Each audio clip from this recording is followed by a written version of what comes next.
A poor single dad returned a lost puppy to a little girl. But the moment she opened the door, his whole world changed. She looked up at him with wide eyes and whispered, "Mommy says you're my daddy." At first, he thought it had to be some mistake until she showed him a locket with a picture of him and his late wife inside. But that was just the beginning. Because this little girl wasn't just a stranger, she was the secret heiress to a massive fortune his wife never told him about. Now, a powerful relative will do anything to take her away, and he's running out of time to prove he's the only one who truly loves her. If you were him, would you walk away to protect yourself? Or risk everything to fight for the daughter you never knew? Before we get into the story, comment below where in the world you are watching from today. The autumn rain drummed steadily against the windshield of Caleb Harper's old Ford pickup as he made his way home from Mitchell's garage. His worn hands gripped the steering wheel, shoulders tired from a long day of crawling under cars and wrestling with stubborn engines. The wipers squeaked back and forth, fighting a losing battle against the constant drizzle that had settled over their small town since morning. Caleb adjusted the heater that never quite worked right, despite his best efforts to fix it. The truck rattled along the familiar country road, its aged suspension protesting every bump and pothole. The gray afternoon light was starting to fade, making the wet pavement gleam like polished steel. Through the streaky windshield, something caught his eye. A small, dark shape huddled against the guardrail. Caleb squinted, slowing the truck. As he drew closer, his heart sank. There, trembling in the cold rain, was a puppy. "Oh no," he muttered, immediately pulling onto the shoulder. The truck's tires crunched on wet gravel as he stopped and put it in park. Without hesitation, Caleb grabbed his trusty flashlight from the glove compartment and stepped out into the rain. The puppy looked up at his approach, ears drooping, tail tucked. It was a scruffy little thing, maybe a terrier mix, completely covered in mud. When Caleb crouched down, speaking softly, the puppy took a tentative step toward him. "Hey there, little fella. What are you doing out here all alone?" His voice was gentle, the same tone he'd used years ago when Luke was small and scared of thunderstorms. The puppy inched closer, shivering violently. Caleb unzipped his work jacket, the blue one with Harper stitched above the pocket, and held it open. "Come on now, let's get you out of this rain." The puppy finally closed the distance, pressing against Caleb's leg. Its fur was soaked through, cold against his hands as he carefully scooped the little creature up. The puppy didn't struggle, instead burrowing into the warmth of his chest as he wrapped the jacket around it. "There we go," Caleb murmured, hurrying back to the truck. Once inside, he held the bundled puppy close, trying to share some body heat. Under the dome light, he could see it was young, probably not much more than a few months old. Despite being muddy and wet, the puppy wore a collar, a nice one, made of soft leather. Caleb shifted the bundle carefully, using one hand to check the small brass tag that hung from the collar. "Muffin," he read aloud, smiling at the name. The puppy's ears perked up slightly. "So you're Muffin, huh?" The address below the name made his eyebrows raise. 21 Greenwillow Lane. That was over in the Meadowbrook district, where all the big houses were. Caleb knew the area, though he rarely had reason to visit. Most folks there drove new cars still under warranty, taking them to the dealership rather than his modest garage. He glanced at his watch, thinking of Luke waiting at home. His son was 16 now, old enough to handle dinner on his own, but Caleb still didn't like to be late without calling. The puppy shivered against him, letting out a tiny whimper. "All right, Muffin," he said, putting the truck in gear. "Let's get you home." The rain was falling harder as Caleb turned onto Meadowbrook Road. The neat rows of modest homes gave way to sprawling properties hidden behind old trees and elaborate gates. His truck looked increasingly out of place as he drove past manicured lawns and luxury cars. Greenwillow Lane branched off to the right, a narrow road that wound up a gentle hill. The houses here were even grander, set far back from the street. Caleb drove slowly, squinting at mailbox numbers through the rain-streaked windshield. Finally, he spotted number 21. The mailbox was wrought iron, elegant scrollwork, spelling out the house number. Beyond it, a long driveway disappeared into a tunnel of ancient oak trees, their branches forming a dark canopy overhead. The driveway curved past carefully tended gardens, now drooping under the weight of the rain. At last, the house came into view, and Caleb felt his breath catch. It wasn't just a house, it was a mansion. 3 stories of weathered stone and intricate woodwork. Thick ivy covered much of the walls, and tall windows reflected the gray sky like dark mirrors. Caleb parked near the front steps, suddenly very aware of his muddy work boots and oil-stained jeans. Muffin stirred in his lap, seeming to recognize home.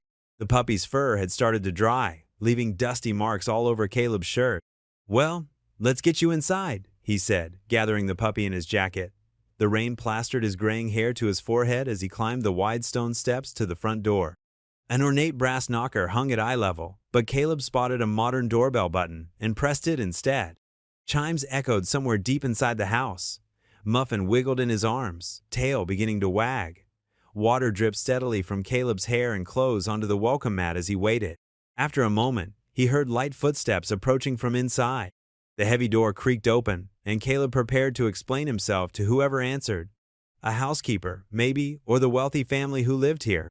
Instead, he found himself looking down at a little girl. She was small, maybe 7 or 8, with dark hair pulled back in neat braids. She wore a pale blue dress and white socks, and her eyes went wide at the sight of the muddy puppy in Caleb's arms.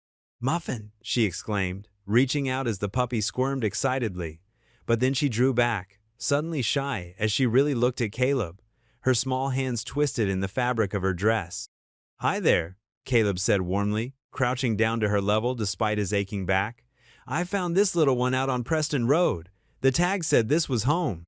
The girl nodded, still hesitant. Then she tilted her head, studying his face with an intensity that made Caleb slightly uncomfortable. Her next words came out in a trembling whisper that stopped his heart. "Mommy says you're my daddy." Caleb's weathered truck looked out of place among the manicured gardens and stone fountains of 21 Greenwillow Lane. The mansion loomed before him, its ivy-covered walls disappearing into the misty rain. Gothic windows stared down like watchful eyes, and elaborate stonework decorated every corner and archway. The old truck's door groaned as Caleb stepped out into the steady drizzle, Muffin still bundled in his work jacket.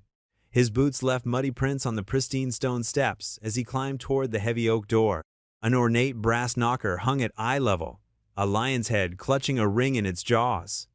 Next to it, someone had installed a modern doorbell, its plastic button looking strangely ordinary against the aged wood. Caleb shifted Muffin in his arms, the puppy's wet fur soaking through his already damp shirt. He pressed the doorbell, hearing musical chimes echo somewhere deep within the house. While he waited, water dripped steadily from his hair and clothes onto the welcome mat, forming a small puddle around his feet. The sound of light footsteps approached from inside. Then came the metallic scrape of a lock turning, and the massive door swung inward with a low creak. Caleb had expected a butler or housekeeper, someone proper and formal to match the grandeur of the house. Instead, he found himself looking down at a little girl. She couldn't have been more than 7 or 8, with dark hair pulled back in neat braids tied with blue ribbons. Her dress was pale blue, pristine and pressed, matched with white ankle socks and shiny black shoes. But it was her eyes that caught Caleb's attention, large hazel eyes that seemed somehow familiar, though he couldn't place why. The girl's face lit up at the sight of the muddy bundle in Caleb's arms. "Muffin!" she cried, reaching out as the puppy began squirming excitedly. Caleb carefully lowered himself to one knee, ignoring the protest in his back from a long day of mechanical work. "Here you go," he said gently, helping to transfer the wiggling puppy into her small arms. "Found this little escape artist out on Preston Road, pretty far from home." Muffin covered the girl's face with enthusiastic kisses, tail wagging furiously. She giggled, hugging the puppy close despite the mud now transferring to her clean dress. But then she grew still, looking up at Caleb with an intensity that made him uncomfortable. Those hazel eyes studied his face with an unchildlike focus, as if searching for something. "You're him," she whispered, so quietly Caleb almost missed it over the sound of rain. "You look just like the picture." "I'm sorry?" Caleb straightened up, confused. "What picture?" The girl clutched Muffin tighter, her lower lip trembling slightly. "The one in Mommy's locket, the one she showed me." Her voice quavered as she added, "Mommy says, you're my daddy." The words hit Caleb like a physical blow. He staggered back a step, steadying himself against the doorframe. What?" he stammered, his mind refusing to process what he'd just heard. "No, there must be some mistake. I can't." But the girl was already fumbling with something around her neck, a delicate gold chain that disappeared beneath her collar. She pulled it out to reveal a small, heart-shaped locket, tarnished with age. With fingers that trembled slightly, she clicked it open. Caleb's legs went weak. There, in the tiny frame, was a photograph he remembered being taken over a decade ago. He and Emily on their wedding day, both of them young and laughing, his arm around her waist as she leaned into him. He still had the same photo in an album at home, though he rarely looked at it anymore. The grief was still too raw, even after all these years. This is impossible, he managed, his voice hoarse. Emily never. She would have told me if. He ran a shaking hand through his wet hair, sending droplets flying. Who are you? Who's your mother? The girl? Could she really be? No, it wasn't possible. Hugged Muffin closer, looking suddenly uncertain. My name is Anna, she said softly. And Mommy. Mommy was Emily, but she's in heaven now, like Mrs. Harrison says. The room seemed to tilt sideways. Emily. His Emily. But how? When? They'd only been married 8 years before the accident took her. Unless this was from before. Before they'd met. Before they'd fallen in love. Before. Anna! A woman's voice called from somewhere inside the house. Who's at the door, dear? The girl turned toward the sound. It's him, she called back, excitement overtaking her shyness. The man from Mommy's picture. He found Muffin. She looked back at Caleb, who stood rooted to the spot, rainwater still dripping from his clothes onto the marble floor of the entryway. Wait here, she said earnestly. I'll get Mrs. Harrison. She'll explain everything. Before Caleb could form a response, Anna had turned and disappeared down the hallway, her patent leather shoes clicking on the polished floor. Muffin bounced along beside her, leaving muddy paw prints in their wake. Their footsteps faded, swallowed by the vastness of the house. Caleb remained frozen in the grand entryway, his mind spinning. Around him, the mansion's opulent furnishings seemed to blur and waver. The crystal chandelier overhead, the oriental rugs, the oil paintings in gilded frames. Everything felt surreal, dreamlike. The only sound was the steady drip of rainwater from his clothes, forming a growing puddle at his feet. The click of heels on marble announced Mrs. Whitaker's arrival before Caleb saw her. A woman in her mid-50s hurried down the hallway, her gray-streaked hair pulled back in a neat bun. She wore a cardigan over a simple dress, practical clothes that somehow still managed to look elegant. Her face was kind, but worried, as she approached, wringing her hands. Mr. Harper, she said, slightly out of breath. I'm Margaret Whitaker, Anna's caretaker. Please, come in out of the rain. She gestured toward a sitting room off the main hall. Let me get you a towel. Caleb followed her in a daze, barely registering the plush armchairs and antique furniture. A fire crackled in an ornate fireplace, and through tall windows, he could see rain streaming down over the manicured gardens. Mrs. Whitaker disappeared briefly, returning with a thick towel that she handed to him. I know this must be quite a shock, she said, perching on the edge of an armchair. Please, sit down, we have much to discuss.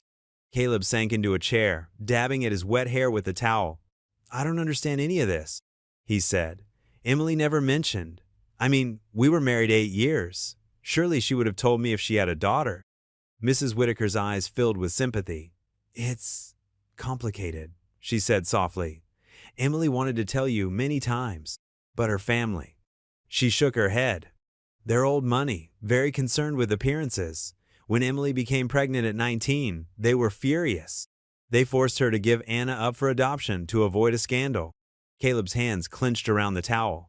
But Anna's here now, with you. Yes, Mrs. Whitaker smoothed her skirt, a nervous gesture. Emily never truly gave up on Anna. She arranged for me to adopt her privately so she could stay in contact. The family thought Anna had gone to strangers, but I was Emily's mother's closest friend before the falling out. I promised to keep Anna safe, to give her a good home. She stood, walking to a delicate side table where a small jewelry box sat. Emily visited when she could, though she had to be careful. Her family still watched her closely, even after she married you. Opening the box, she removed something that glinted gold in the firelight. She gave this to Anna on her last visit just weeks before the accident. Caleb took the locket with trembling hands. It was identical to the one Anna wore, but slightly newer. Inside was the same wedding photo, but on the opposite side was a picture he'd never seen before. Emily holding a tiny baby, her face young and radiant with love. That's Anna, Mrs. Whitaker said softly. Emily was allowed one day with her before they took her away. Caleb stared at the photo, his vision blurring. Emily had carried this secret all those years, this pain he'd known nothing about. How many times had she wanted to tell him? How many nights had she lain awake, missing the daughter she couldn't claim? The last time Emily visited, Mrs. Whitaker continued, her voice gentle, she said she was finally ready to tell you everything. She couldn't bear the separation anymore. She wanted Anna to know her father, to be a real family. She paused, blinking back tears. The accident happened 3 days later. A log shifted in the fireplace, sending up a shower of sparks. From somewhere upstairs came the sound of Anna's laughter, followed by excited yips from Muffin. The sound pierced Caleb's heart. "She's mine?" he whispered, still staring at the locket. "Truly mine?" "Yes," Mrs. Whitaker said firmly. "Emily listed you as the father on Anna's birth certificate. She never told anyone else who the father was, not even her family. She wanted to protect you from their interference." Caleb closed the locket carefully, running his thumb over its smooth surface. "Does Anna know about me?" "Emily told her stories about you, showed her pictures. She wanted Anna to know how kind you were, how much you would have loved her if you'd known." "Mrs.?" Whitaker leaned forward. "That's why Anna recognized you today. She's been waiting to meet you her whole life." The weight of it all pressed down on Caleb's chest. A daughter. He had a daughter he'd never known about. All these years, while he'd been raising Luke alone, grieving Emily, there had been another child, his child, just across town. "I need to." He stood abruptly, swaying slightly. "I need time to process this, to think." Mrs. Whitaker nodded understanding. "Of course, it's a lot to take in." She wrote something on a slip of paper and handed it to him. "My number. Please call when you're ready to talk more. Anna." She hesitated. "Anna will be hoping to see you again." "I'll come back," Caleb said, surprising himself with how certain he felt about that. "Tomorrow, maybe, or the next day. I just need time," Mrs. Whitaker finished. "I understand completely." She walked him to the door. The rain had eased to a gentle drizzle, and the late afternoon light was turning golden as the clouds began to break. Before he stepped out, Caleb heard quick footsteps on the stairs. "Are you leaving?" Anna stood at the bottom of the staircase, Muffin cradled in her arms. Her eyes, Emily's eyes, watched him anxiously. "Just for now," Caleb said, his voice rough. "But I'll come back soon, I promise." Anna's face brightened. "Really? You promise?" "I promise." The words felt heavy with meaning, like he was pledging something far more significant than a simple visit. The drive home passed in a blur. Caleb barely noticed the scenery changing from manicured estates to familiar working-class neighborhoods. His mind kept circling back to those photographs. Emily young and radiant with her baby. Emily on their wedding day. Both images contained in matching lockets, worn by a little girl with his late wife's eyes. The old truck's engine sputtered as Caleb pulled into the gravel driveway of their small rental house. The white paint was peeling, and the front steps creaked, but it was home. Through the kitchen window, he could see Luke bent over his homework, the warm, yellow light making the scene look like something from a Norman Rockwell painting. Caleb sat in the truck for a long moment, his hands still gripping the steering wheel. The locket felt heavy in his jacket pocket. How do you tell your teenage son that he has a sister he never knew about? That his mother had kept such a huge secret from both of them? Finally, he took a deep breath and climbed out. The screen door squeaked as he entered, and Luke looked up from his textbooks spread across the kitchen table. At 16, Luke was already taller than Caleb, with Emily's dark hair and gentle eyes. "Hey, Dad," Luke said, then frowned. "You're soaked. Everything okay?" Caleb hung his wet jacket on the hook by the door. "Yeah, it's been quite a day." He walked to the coffee maker and started brewing a fresh pot, needing something to do with his hands. "How was school?" "Fine. Got an A on my history test." Luke watched him carefully. "Dad, you're acting weird. Did something happen at work?" The coffee maker gurgled and hissed. Caleb leaned against the counter, studying the worn linoleum floor. "No, not at work. I found a lost puppy on my way home. Took it back to its owner's house. And..." He rubbed his face. "Luke, there's something I need to tell you. Something big." Luke pushed his textbook aside, giving Caleb his full attention. "What is it?" Caleb pulled out one of the mismatched kitchen chairs and sat down heavily. "The puppy belonged to a little girl named Anna. She's 8 years old, and..." He pulled out the locket and placed it on the table. "She's your sister. Half-sister, technically." Luke stared at the locket, then at Caleb, his eyes wide. What? How is that? I don't understand. Neither did I at first. Caleb opened the locket, showing Luke the photos. Your mom had Anna before we were married, her family. They made her give the baby up. She never told me about it. Luke picked up the locket with careful fingers, studying the picture of Emily with baby Anna. Mom had another kid, and she never said anything? His voice cracked slightly. Why wouldn't she tell us? It's complicated, son. Her family, they're wealthy people with strict ideas about reputation. They forced her to keep it secret. Caleb watched Luke's face, trying to gauge his reaction. She was planning to tell us, right before the accident. At least, that's what her caretaker told me. Caretaker? Mrs. Whitaker. She adopted Anna privately so your mom could stay in touch. She's been raising her in this big house on Green Willow Lane. Luke sat back in his chair, running a hand through his hair, a gesture so like Emily it made Caleb's heart ache. So I have a sister, a little sister. He looked up suddenly. What's she like? The question caught Caleb off guard. He'd been preparing for anger, confusion, maybe even rejection.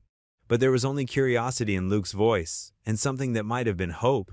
She has your mom's eyes, Caleb said softly. She's quiet, but brave enough to open the door to a stranger. She loves that puppy, something fierce. And he swallowed hard. She knew who I was. Your mom had told her about me. Can we meet her? Luke asked. I mean, properly? I've always wanted a sister. Caleb felt something tight in his chest loosen slightly. You're okay with this? With all of it? Luke shrugged, but his eyes were serious. Mom must have had her reasons for keeping it secret. And it's not Anna's fault. She's family, right? Yeah, Caleb said, his voice rough.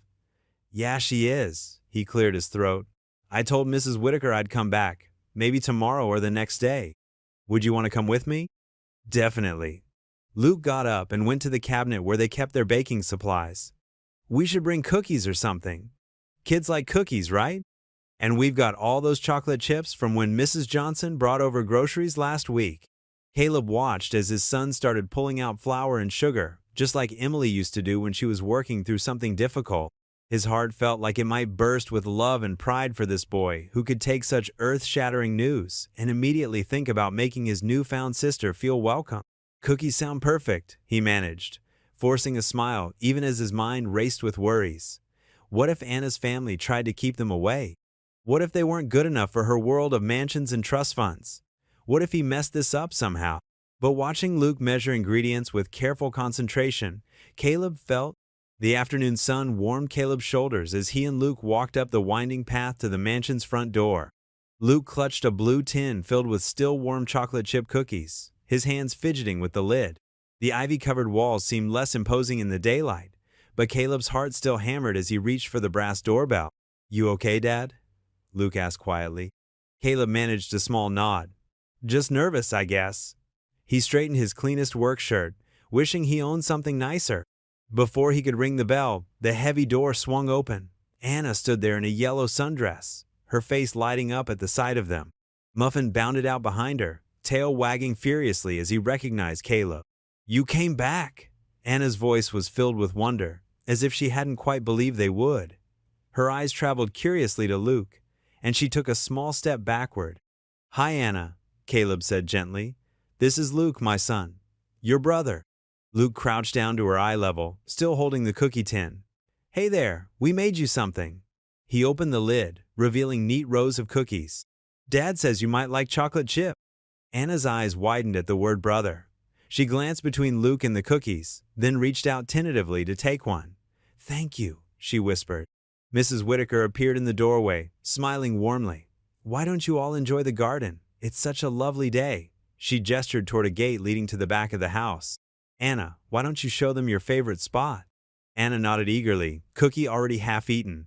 Come on! She grabbed Luke's hand without hesitation, pulling him along.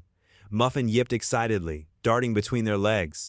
The garden was a child's paradise, with winding paths, flowering bushes, and a giant oak tree that spread protective branches over a worn wooden swing. Rose bushes lined the neat brick paths, their blooms nodding in the gentle breeze. This is where Muffin and I play fetch, Anna announced, leading them to a patch of soft grass. She reached into a pocket of her dress and pulled out a small red ball. "Want to try?" Luke set the cookie tin on a nearby bench and took the ball. "Sure, ready, Muffin?" The puppy's ears perked up, his whole body wiggling with anticipation. Luke tossed the ball gently, and Muffin took off after it, stumbling over his own paws in excitement. Caleb settled on the bench, content to watch as his children, both of them, he realized with a start, played with the dog. Anna's laughter rang out clear and sweet when Muffin brought the ball back to her instead of Luke. After a while, Anna flopped down in the grass near Caleb's feet, slightly out of breath. Luke had wandered over to examine a butterfly bush, giving them a moment alone. Muffin curled up in Anna's lap, panting happily. "Can I ask you something?" Anna said, looking up at Caleb with those familiar hazel eyes. Emily's eyes. "Of course you can, sweetheart. What was Mommy like? Mrs. Whitaker tells me stories, but she traced patterns in Muffin's fur. I want to know everything." Caleb's throat tightened. He slid down to sit in the grass beside her, taking a moment to find the right words. "Your mom was the kindest person I ever knew. She could make friends with anyone, and she always noticed when people needed help. She loved to bake, just like Luke does now, and she sang while she worked in the kitchen." "Did she sing lullabies?" Anna's voice was barely a whisper. "Every night. Her favorite was 'You Are My Sunshine.'" Caleb smiled at the memory. "She had a beautiful voice." "That's my favorite too." Anna sat up straighter. "Mrs. Whitaker sings it to me sometimes, but she says she learned it from Mommy." Caleb noticed Luke had drifted back closer, listening quietly. "Your mom also loved books," he continued. "She read everything she could get her hands on, and she was always telling stories." "I love reading," Anna said. "I have a whole bookshelf in my room." She hesitated, then asked, Did she ever talk about me?" The innocent question hit Caleb like a physical blow. He saw Luke tense, waiting for his answer. "Anna," Caleb said carefully, "your mom loved you very, very much. She wanted to tell us about you. She was planning to, but—" He swallowed hard. Sometimes grown-ups make mistakes, even when they're trying to protect the people they love. But none of that was your fault, and none of it changed how much she loved you. Anna nodded solemnly, processing this. Then she reached over and took Caleb's rough, work-worn hand in her small, soft one. "Will you tell me more stories about her, please?" "Anytime you want," Caleb promised, his heart swelling with an unexpected surge of fatherly love. They spent another hour in the garden, sharing cookies and stories. Luke taught Anna how to make muffins sit and shake hands, while Caleb described how Emily had once rescued a whole family of baby birds that fell from their nest, feeding them with an eyedropper until they could fly. When Mrs. Whitaker finally called that it was time for Anna's dinner, the sun was starting to sink behind the oak tree. As they walked back to the front door, Anna suddenly wrapped her arms around Caleb's leg, pressing her face against his knee. "Please come back," she whispered, her voice muffled against his jeans. Caleb rested his hand gently on her head. "We will," he nodded, his heart heavy with the weight of promise and possibility. "We'll come back soon." The morning sun filtered through the dusty windows of Caleb's repair shop as he worked under the hood of Mrs. Jensen's old Buick. His phone buzzed in his pocket, surprising him enough that he bumped his head on the hood. Wiping his greasy hands on a rag, he fished out the phone. "Mr. Harper?" Mrs. Whitaker's usually composed voice held an edge of urgency. "Could you come to the house right away? It's important." Caleb's stomach clenched. "Is Anna okay?" "She's fine. She's at her piano lesson. But there's someone here who needs to speak with you. It really can't wait." 20 minutes later, Caleb pulled up to the mansion in his work truck, still wearing his oil-stained coveralls. He hadn't even taken time to change, though now he wished he had as he noticed the sleek black Mercedes parked in the circular drive. Mrs. Whitaker met him at the door, her face drawn with worry. "They're waiting in the study," she said quietly, leading him down a hallway lined with imposing family portraits. The dark wooden floors gleamed, making Caleb acutely aware of his work boots. The study was a formal room with floor-to-ceiling bookshelves and heavy leather furniture. Behind an enormous mahogany desk sat a silver-haired man in an expensive suit, his reading glasses perched on the end of his nose as he reviewed some papers.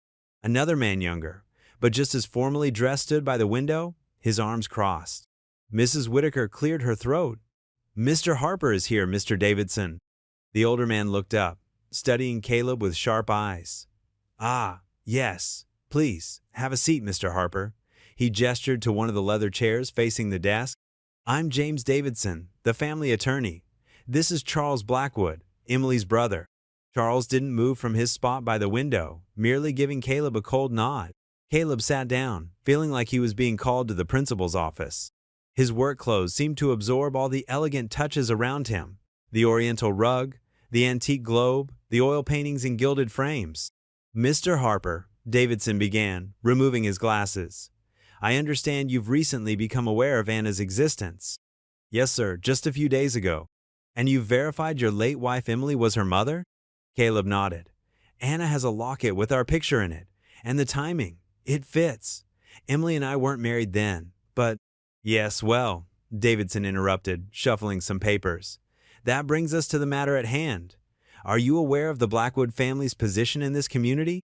Caleb shook his head. "The Blackwoods are one of the oldest families in the state. Their business holdings are substantial. Emily's grandfather, Jonathan Blackwood, passed away last month, leaving a rather complex will." Davidson paused, glancing at Charles. The bulk of the estate, early $40 million in assets, was left to his only great-grandchild, Anna. The number hit Caleb like a physical blow. He gripped the arms of his chair, trying to steady himself. "However," Davidson continued, "there are conditions. The inheritance must be managed by a legal guardian until Anna turns 25. This guardian would have considerable control over the estate's resources and Anna's upbringing." Charles finally spoke, his voice sharp as cut glass. "Which brings us to you, Mr. Harper, a mechanic." He made it sound like a dirty word. "Living in a rental house, working double shifts to make ends meet. Hardly the sort of environment suitable for a Blackwood heir." Caleb's face flushed hot. "Now wait just a minute. Mr. Harper," Davidson cut in smoothly. "What my client means is that Anna's future requires certain considerations. Private schools, social connections, financial guidance, the kind of advantages the Blackwood family can provide. She needs her father," Caleb said firmly. Charles gave a bitter laugh. "Father? You didn't even know she existed until last week. I've been part of her life since she was born. I was there when Emily—" He stopped abruptly, turning back to the window. Davidson cleared his throat. "Mr. Blackwood intends to file for full custody of Anna. Given the circumstances, he believes it's in her best interest to remain within the family that has always provided for her." "You can't do that," Caleb said, his voice hoarse. "I'm her father." "A father who was completely absent for 8 years," Charles snapped. "Who lives paycheck to paycheck, who can barely support the one child he has, let alone provide Anna with the life she deserves." "I may not be rich," Caleb stood up, his hands shaking, "but I can give her something just as important, love. A family, a brother who already adores her." "Mr. Harper," Davidson said, his tone gentler now, "no one doubts your good intentions. But the courts will look at practical matters, financial stability, educational opportunities, consistent home environment. Mr. Blackwood can offer Anna advantages. You simply cannot." "So that's it?" Caleb's voice cracked. "You're just going to take her away? She's not some company asset you can transfer around." "We're doing what's best for Anna," Charles said coldly. "My sister would have wanted—" "Don't." Caleb's quiet word cut through the air like a knife. "Don't you dare tell me what Emily would have wanted. She was my wife." An uncomfortable silence filled the room. Mrs. Whitaker, who had been hovering by the door, dabbed at her eyes with a handkerchief. Davidson shuffled his papers again. "The custody hearing is scheduled for next month. Until then, you may continue your supervised visits with Anna, provided they take place here at the house." He held out a thick envelope. "These are the legal documents. I suggest you review them with an attorney." Caleb took the envelope, his hands numb. The paper felt heavy, like it was weighted with all his fears and hopes for Anna's future. "That will be all, Mr. Harper." Charles dismissed him, still staring out the window. The drive home seemed to take hours. Caleb's knuckles were white on the steering wheel as his mind raced. $40 million. Private schools. Social connections. How could he compete with that? But then he remembered Anna's face when she asked about Emily, the way she'd clung to his leg, begging him to come back. How naturally she and Luke had played together in the garden. Some things were worth more than money. Some fights had to be fought, no matter the odds. The envelope sat on the passenger seat like a ticking bomb, filled with legal language that could tear his newly discovered daughter away from him. This wasn't just about getting to know Anna anymore. It was about protecting her future, about keeping her with the family that would love her for who she was, not what she was worth. The kitchen clock ticked past midnight, but Caleb couldn't sleep. Luke had gone to bed hours ago, leaving dirty cookie-baking dishes in the sink evidence of their planned visit to Anna tomorrow. But Caleb's mind was too full of lawyers and million-dollar inheritances to think about cookies. He stood in his bedroom, staring at the closet's top shelf.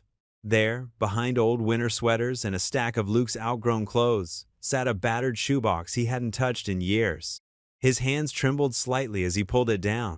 The box was dusty, its corners soft with age. Inside, carefully bundled with rubber bands, were Emily's letters and photos memories he'd packed away when the pain of losing her was still too fresh. The familiar scent of her perfume, faded but still there, drifted up as he lifted the lid. Caleb settled cross-legged on his bed, the box beside him. The first bundle of letters was from their courtship, tied with a faded blue ribbon. He set those aside. The next stack was thicker letters Emily had written to her family during their early marriage, but never sent. His fingers found a photo tucked between the pages. Emily sat in their old backyard, pregnant with Luke, her face glowing as she smiled at the camera. Caleb remembered taking that picture, how she laughed and told him to wait while she fixed her hair. He traced her face with his fingertip, his throat tight. The first letter was dated just after they'd met. Dear Mother, I know you're angry about my decision to leave school, but Caleb is different from anyone I've ever known. He doesn't care about social status or family connection. When he looks at me, he sees Minot the Blackwood name or the trust fund. I wish you could understand. Caleb's hands shook as he unfolded another letter. Charles, you call my choice unforgivable. But what's truly unforgivable is how this family values appearances over love. I won't raise my child the way we were raised in that cold mansion with nannies and tutors, but no warmth. Anna deserves better. Anna! Caleb's heart skipped. This must have been written before Emily gave her up. He dug deeper into the box, looking for more mentions of his newfound daughter. A small diary emerged from the bottom, its leather cover cracked and worn. Inside, Emily's familiar handwriting filled the pages with thoughts she'd never shared. The hardest thing I've ever done was placing Anna with a foster family. Mother says it's for the best that a child born before marriage would ruin our family's reputation. But every night, I dream of her tiny fingers wrapped around mine in the hospital. How can protecting the family name be more important than a mother's love?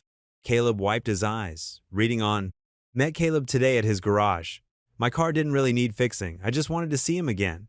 He has such gentle hands for a mechanic, and when he smiles, his whole face lights up.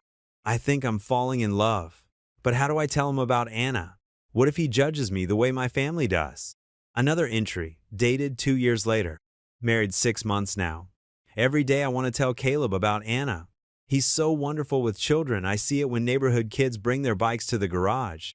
He'd love her instantly, I know he would. But Mother threatens to cut off Anna's trust fund if I tell anyone. She says it's better this way, that Anna will have advantages I can't provide. But what about love? What about family? The next pages were filled with similar struggles. Emily's joy in her life with Caleb, warring with her guilt about keeping Anna secret. Then came entries from when she was sick, the handwriting growing shakier. The doctors say it's spreading. All I can think about is Anna, and how I'll never get to tell Caleb the truth. He deserves to know he has a daughter. Anna deserves to know her father. But I'm so afraid not of Caleb's reaction, but of my family. They've controlled this secret for so long. The final entry was barely legible. My dearest Caleb, if you ever read this, I'm sorry. Sorry for not being braver, for not telling you about our beautiful girl. The doctors say I don't have much time left.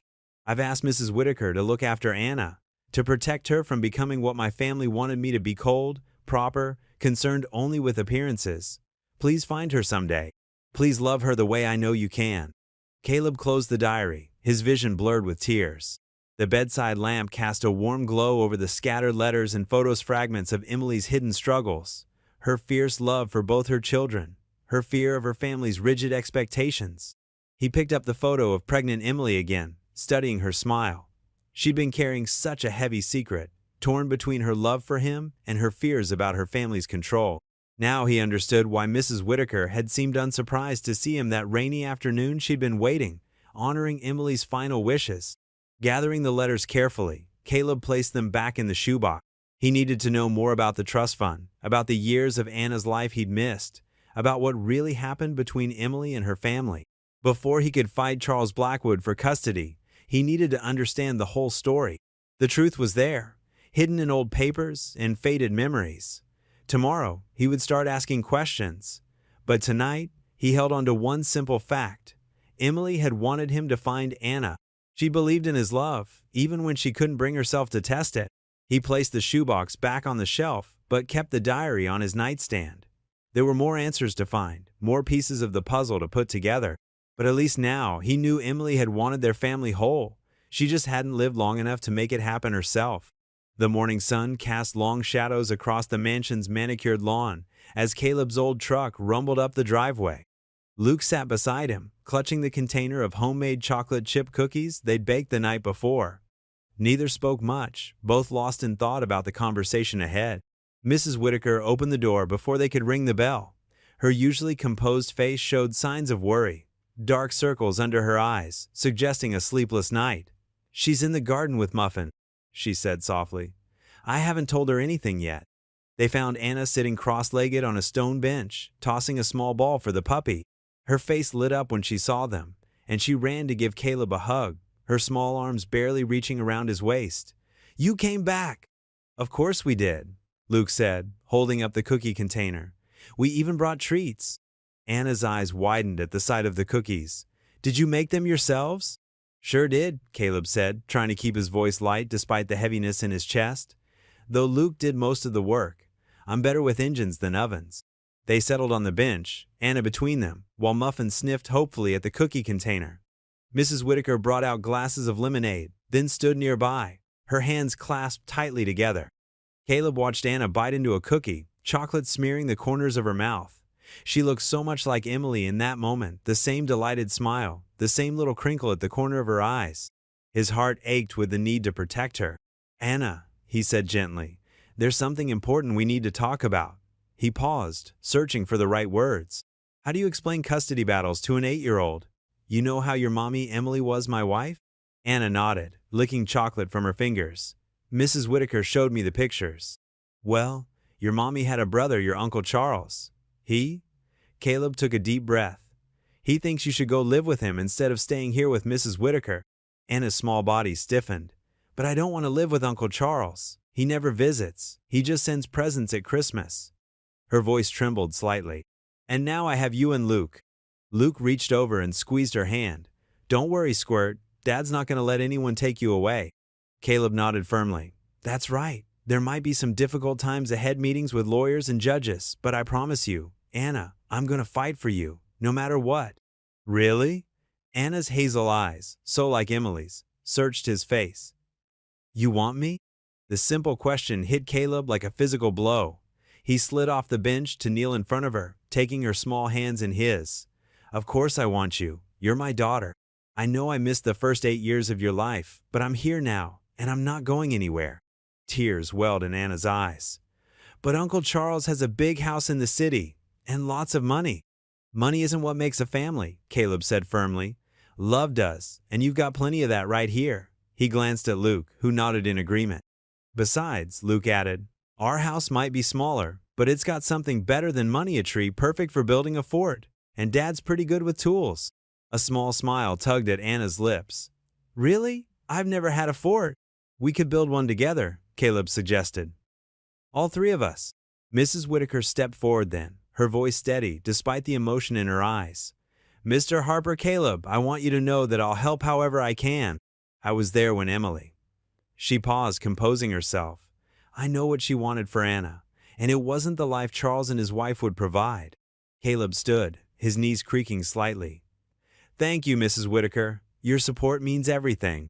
"I've kept detailed records," she continued. "Every visit Charles missed, every time he canceled plans with Anna. And I have letters from Emily discussing her concerns about her brother's attitudes." She straightened her shoulders.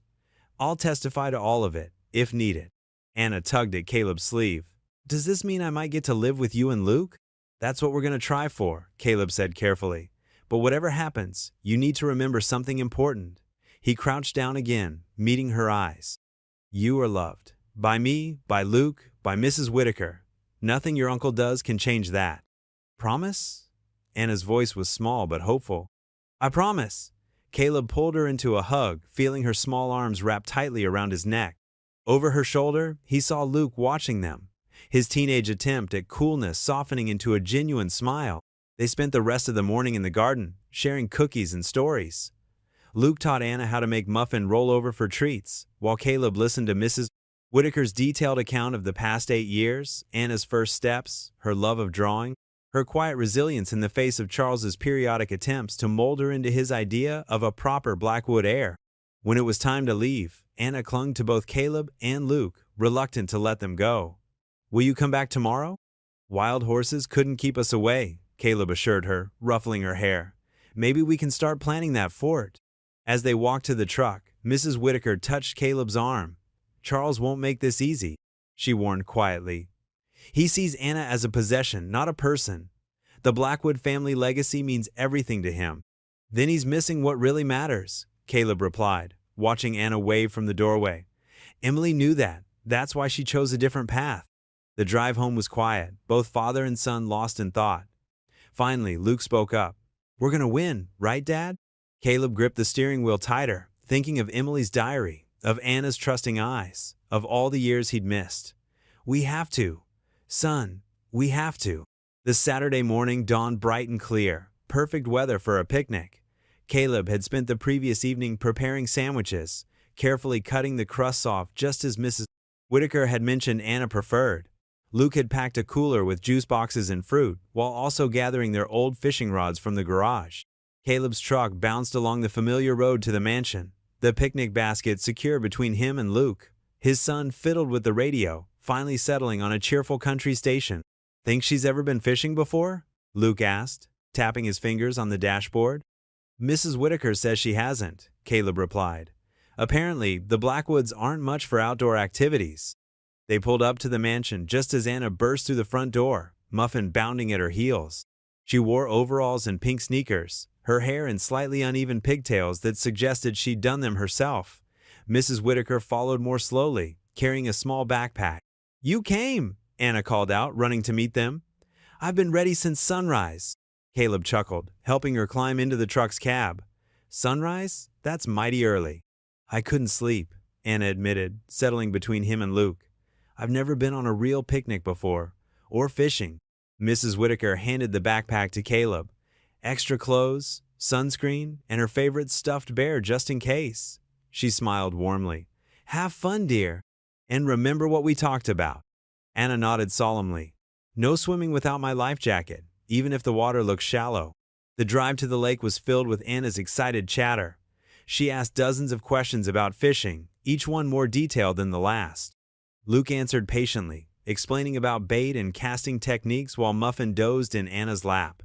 The lake sparkled under the morning sun when they arrived. A few other families were scattered along the shoreline, but Caleb's favorite Spoda-quiet inlet, shaded by old oak trees, was empty. They unloaded their gear, Luke carrying the cooler while Caleb balanced the fishing rods and picnic basket. "Can I help?" Anna asked eagerly, bouncing on her toes. "You've got the most important job," Luke told her seriously. "You're in charge of Muffin." The puppy wagged his tail at the sound of his name, tugging slightly at his leash as Anna gripped it firmly. She took her responsibility seriously, carefully guiding Muffin around rocks and fallen branches. They set up their spot under the largest oak tree, spreading out an old quilt Caleb had brought from home. Luke showed Anna how to bait her hook while Caleb got the rest of their gear ready. The little girl's face scrunched up in determination as she tried to copy Luke's movements. "Like this?" she asked, holding up her line. "Perfect," Luke praised. "Now watch how I cast." He demonstrated the motion slowly, then helped guide Anna's arms through the same movement. Her first cast went wild, the line tangling in nearby branches, but Anna didn't get discouraged. She tried again and again, her tongue poking out in concentration, until finally her bobber landed in the water with a satisfying plop. "I did it," she squealed, then quickly covered her mouth. "Oops, do we have to be quiet so we don't scare the fish?" Caleb smiled, remembering teaching Luke to fish years ago. "They don't mind a little talking, just no jumping or splashing." They settled into a peaceful rhythm, the three of them sitting side by side on the bank. Muffin lay nearby, occasionally lifting his head to watch the bobbers dance on the water's surface. Anna leaned against Caleb's arm, her small face serious as she watched for any sign of fish. "Dad," she said absently, focused on her line. How long before? She froze, realizing what she'd said, and looked up at him with wide eyes. Caleb's heart swelled. He wrapped an arm around her shoulders, giving them a gentle squeeze. Sometimes it takes a while, he said softly, answering her unfinished question. We just have to be patient. Anna relaxed against him, a small smile playing at her lips. Luke caught Caleb's eye over her head and grinned, giving a tiny thumbs up. When lunchtime rolled around, they hadn't caught any fish, but nobody seemed to mind.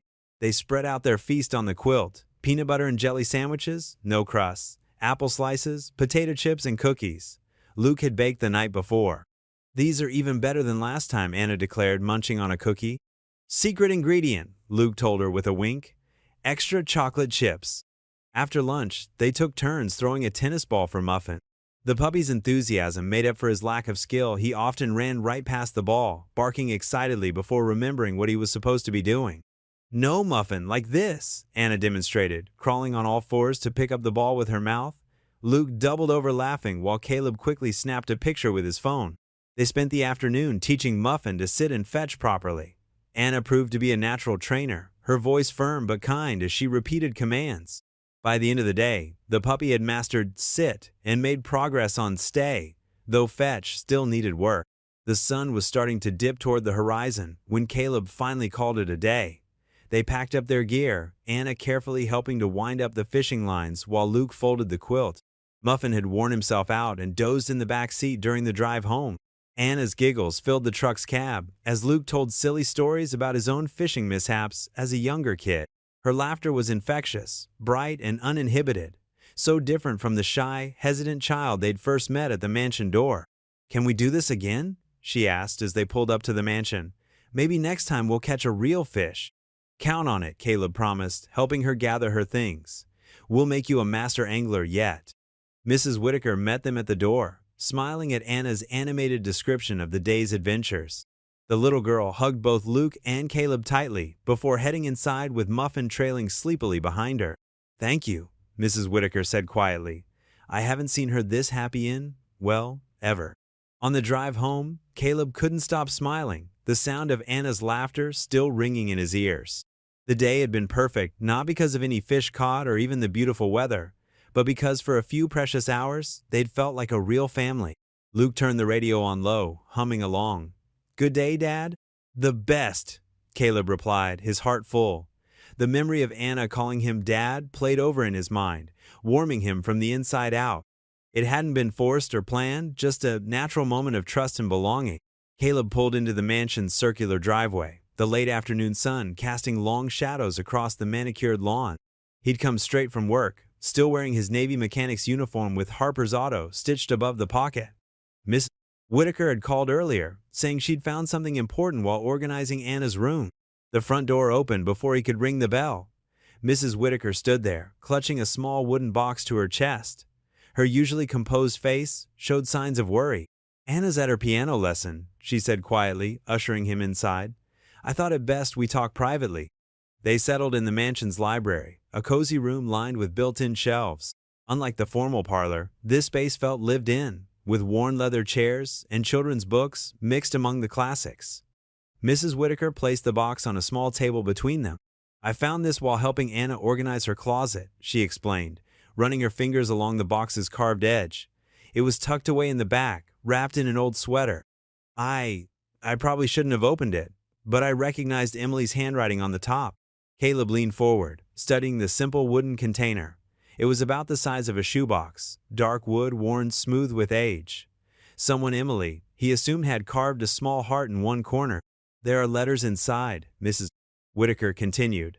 Many of them, but this one, she pulled out a cream-colored envelope with his name written in Emily's familiar flowing script. This one is addressed to you. Caleb's hands trembled slightly as he took the envelope. The paper felt delicate, as if it might crumble under his touch. He carefully broke the seal, unfolding pages filled with Emily's handwriting. I'll give you some privacy, Mrs. Whitaker said softly, standing. Take all the time you need. Once alone, Caleb took a deep breath and began to read. My dearest Caleb, if you're reading this, then you've found out about Anna. I've written this letter 100 times in my head and a dozen times on paper, but I've never found the courage to send it. How do you tell the man you love that you've kept such a secret? Anna was born before I met you, during the darkest time of my life. My family, especially my brother Charles, had such rigid expectations. When I became pregnant, they were furious. They threatened to cut me off completely unless I handled the situation quietly. But I couldn't. I wouldn't. I placed Anna in care, believing it was temporary, just until I could stand on my own feet, away from my family's influence. But they made sure I couldn't find work in town. They froze my accounts. They did everything possible to control me. Then I met you, Caleb. You showed me what real love looks like: unconditional, accepting, pure. You never cared about my family's money or status. You loved me for who I was, not who they wanted me to be. Caleb paused, wiping moisture from his eyes. He could almost hear Emily's voice speaking the words, could picture her writing late at night, pouring her heart onto these pages. I wanted to tell you about Anna so many times. That first Christmas we spent together, when you talked about wanting children someday. The day you proposed, promising to love me no matter what. Our wedding day, when you said nothing from the past mattered anymore. But fear held me back. Not fear of your reaction. I knew in my heart you would understand. I feared what my family would do. Charles had made it clear that if I ever tried to reclaim Anna, he would use every resource, every connection, every dollar to stop me. And after losing her once, I couldn't bear the thought of finding her only to lose her again. I've been saving money, secretly gathering evidence of their threats and manipulation. I planned to tell you everything once we were strong enough to fight them together, but time slipped away so quickly. And now, the next few lines were shaky, written with a less steady hand. Caleb realized with a start that Emily must have written this part after her diagnosis, when she knew her time was running short. The doctors say I don't have long, my love. And still, I can't find the courage to tell you face to face. What kind of mother am I, to leave this world without fighting for my daughter? What kind of wife, to leave you as such a burden? But I know you, Caleb Harper.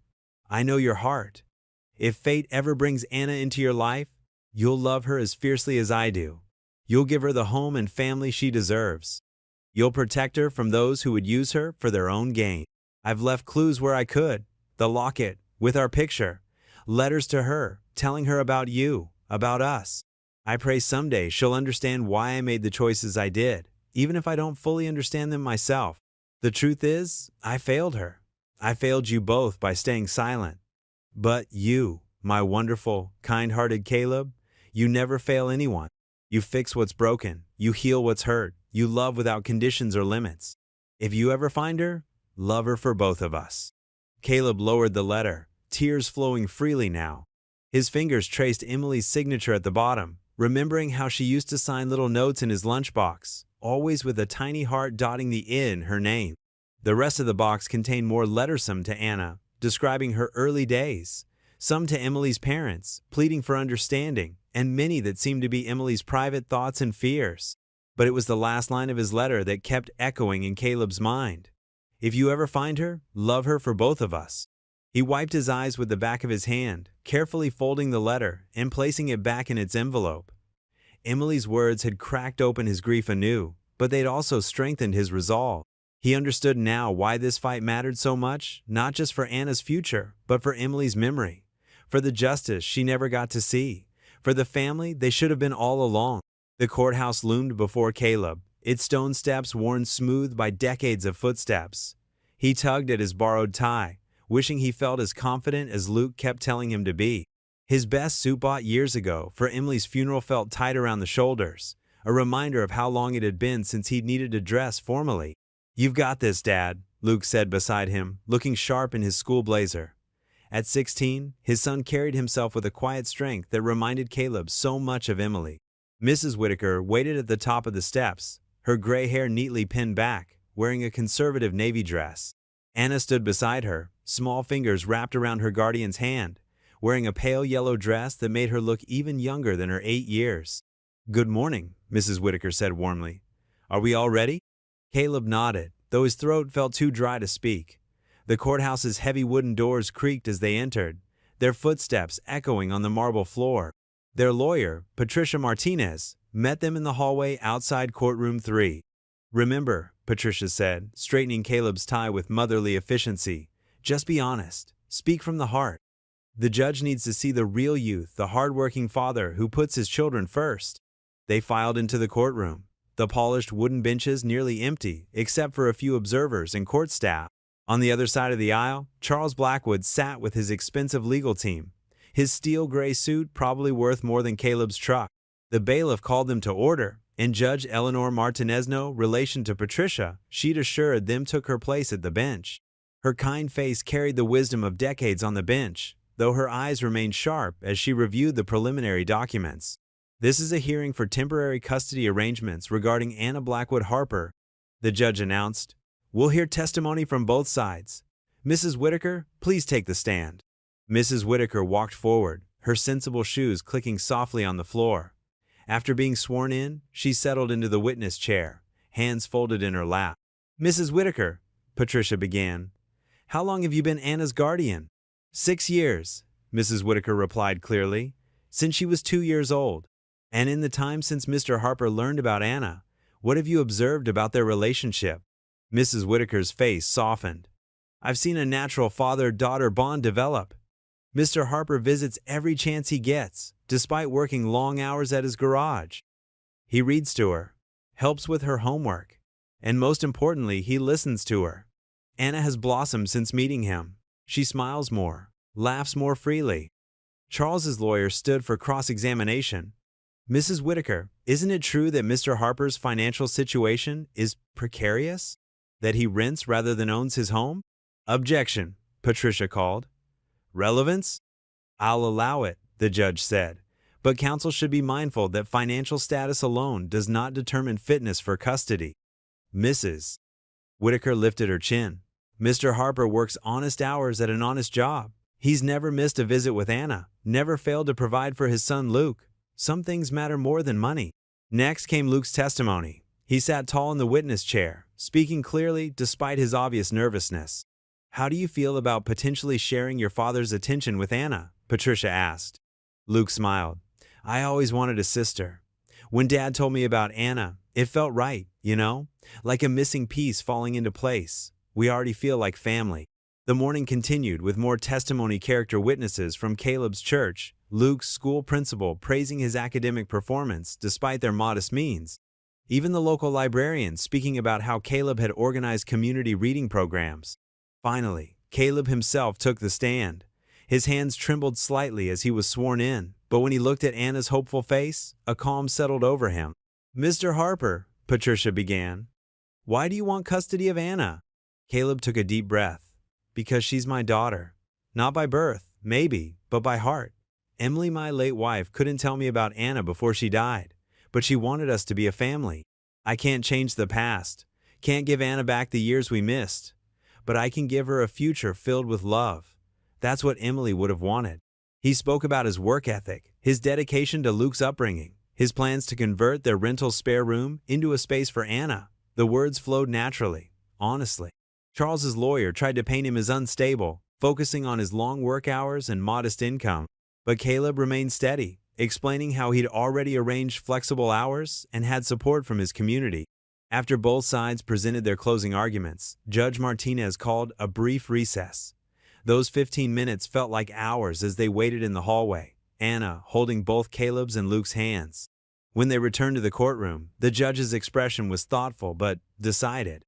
Having reviewed all testimony and evidence, she began, I find that the best interest of the child would be served by granting temporary joint custody to Mr. Harper and Mrs. Whitaker, with primary residence remaining at the current location, while Mr. Harper has liberal visitation rights, including overnight stays once suitable accommodation is arranged. The formal legal language continued, but Caleb barely heard it. Anna had already launched herself from her seat, wrapping her arms around his waist in a tight hug. Luke joined them, and for a moment, they stood together, a family emerging from the shadows of the past. That evening, after a celebration dinner of pizza and ice cream at the mansion, Caleb helped Anna get ready for bed. Her room was pink and white, with fairy lights strung across the ceiling and books scattered everywhere. Muffin curled up at the foot of her bed, tail thumping happily. Time for sleep, sweetheart, Caleb said, tucking the blankets around her. Will you read me a story? Anna asked, reaching for a well-worn copy of The Secret Garden from her nightstand. Of course. Caleb settled into the chair beside her bed, opening to the bookmark. As he read about Mary finding her way through the maze to the hidden garden, he noticed Anna's eyes growing heavy. "Daddy?" she murmured, already half asleep. "Yes, Anna? I'm glad you found me." Caleb gently kissed her forehead, emotion catching in his throat. "Me too, sweetheart, me too." The morning sun painted golden streaks across the county fairgrounds entrance as Caleb pulled into the dusty parking lot. The familiar scents of popcorn and sugar wafted through the air, mixing with the excited chatter of families heading toward the gates. Anna practically bounced in the back seat, her pink sundress dotted with tiny daisies, while Luke helped her unbuckle her seatbelt. "Can we go on all the rides?" Anna asked, her eyes wide as she took in the towering Ferris wheel silhouetted against the blue sky. "Well, maybe not all of them," Caleb chuckled, retrieving his wallet from the glove compartment, "but we'll try our best." They made their way to the entrance, Anna skipping between Caleb and Luke, holding both their hands. The ticket seller, a grandmotherly woman with silver hair, smiled warmly as she handed them their bright paper wristbands. "First stop?" Luke asked, studying the colorful map they'd been given. "Ferris wheel." Anna pointed eagerly at the massive structure that dominated the fairground skyline. Its red and white cars rotated lazily in the morning light, offering glimpses of the surrounding countryside. The line moved quickly, and soon they were being ushered into one of the swaying cars. Anna wedged herself between Caleb and Luke, gripping the safety bar with both hands as they began to rise. Her initial nervousness melted into wonder as their car climbed higher. "Look!" she gasped, pointing at the patchwork of fields stretching toward the horizon. "Everything's so tiny." Caleb watched her face, memorizing the way her eyes sparkled with delight. The breeze ruffled her honey-brown hair, Emily's hair, and for a moment, his heart ached with a bittersweet joy. After the Ferris wheel, they wandered through the fairground, stopping at various attractions. Luke proved surprisingly skilled at the ring toss, winning a small stuffed penguin that he immediately gave to Anna. She hugged it close, declaring it would be Muffin's new best friend. The smell of cotton candy drew them to a nearby stand, where Caleb bought 3 fluffy clouds of pink sugar. Anna's face soon bore traces of the sticky treat, and Luke couldn't help laughing as he helped her clean up with a napkin. "Dad, look!" Anna tugged at Caleb's sleeve, pointing to a game booth where dozens of colorful teddy bears hung from the ceiling. "Can we try that one?" The game seemed simple enough. Knock down 3 milk bottles with a baseball. Caleb paid for 3 tries, but his first 2 throws missed completely. "Here," Luke said, taking the last ball. "Let me show you the trick." He demonstrated the proper throwing motion to Anna, who watched intently. "You try," Luke encouraged, placing the ball in her small hands. Anna's tongue poked out in concentration as she wound up just as Luke had shown her. The ball flew straight and true, connecting with the bottom bottle. The entire stack tumbled with a satisfying clatter. "You did it," Luke cheered, lifting Anna onto his shoulders as she clutched her newly won prize, a honey-colored bear almost as big as she was. They continued through the fair, trying their luck at various games and sampling the endless array of treats. Anna insisted on sharing her funnel cake with both Caleb and Luke, carefully cutting it into 3 somewhat uneven pieces with her plastic fork. By mid-afternoon, they found themselves at the petting zoo. Anna moved from animal to animal, delighting in the soft fur of rabbits and the gentle nudging of baby goats. She told each animal about Muffin, promising to bring him stories of his farm cousins. "He's going to be so jealous," she giggled, scratching behind a sheep's ears. The sun was beginning to lower in the sky when they finally headed back to the parking lot. Anna's steps had grown slower, her energy waning after the excitement of the day. She clutched her bear in one arm, the stuffed penguin in the other, while Luke carried the small bag of other prizes they'd accumulated.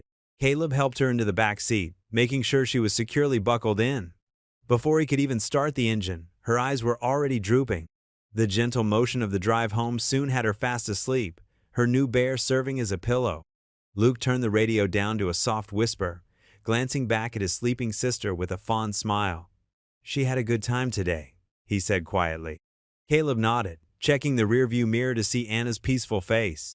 The setting sun cast long shadows across the road, and in the golden light, he could almost imagine Emily sitting beside him, sharing this moment of pure contentment. "Thank you," he whispered, his words meant for ears that could no longer hear them. "Thank you for this gift." The truck hummed along the familiar roads toward home, carrying its precious cargo of memories newly made and a family growing stronger with each passing day. The late afternoon sun cast long shadows through the garage windows as Caleb wiped grease from his hands. He just finished replacing a transmission, and the familiar work had helped keep his mind off the custody battle. The bell above the office door chimed, and he looked up to see a man in a crisp suit holding a thick manila envelope. "Mr. Caleb Harper?" the man asked, his voice formal and detached.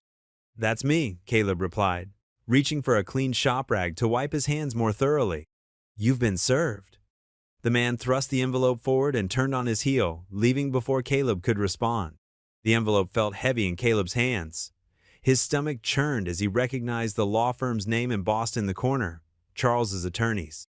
With trembling fingers, he broke the seal and pulled out a stack of documents. The first page made his heart sink. Motion to deny custody based on character evidence. Below that, in stark black type, were details he thought he'd left behind decades ago. Caleb's legs felt weak. He stumbled to his office chair and sat heavily. Papers spread across his desk. Police reports from 1992 stared up at him, complete with his much younger mugshot. The bar fight that had seemed so important when he was 22 now felt like a lifetime ago. The bell chimed again, and this time it was Mike, his business partner, poking his head in. "Hey, you okay? You look like you've seen a ghost." "Charles," Caleb managed, his voice rough. "He's dug up my past. That stupid bar fight from college." Mike moved closer, peering at the documents. "The one where you defended that kid from the bullies?" "Yeah." Caleb ran a hand through his graying hair. "But that's not how Charles is spinning it, according to these papers. I have a history of violence and reckless behavior." He picked up one of the pages, reading aloud. "The defendant's documented assault charge demonstrates an unstable nature, unsuitable for guardianship." "That's ridiculous," Mike exclaimed. "It was 30 years ago, and the charges were dropped." "Doesn't matter. It's ammunition for Charles." Caleb checked his watch. Luke would be home from baseball practice soon. "I need to tell Luke before he hears it from someone else." The drive home felt longer than usual. Caleb's truck rumbled down familiar streets while his mind raced through memories of that night.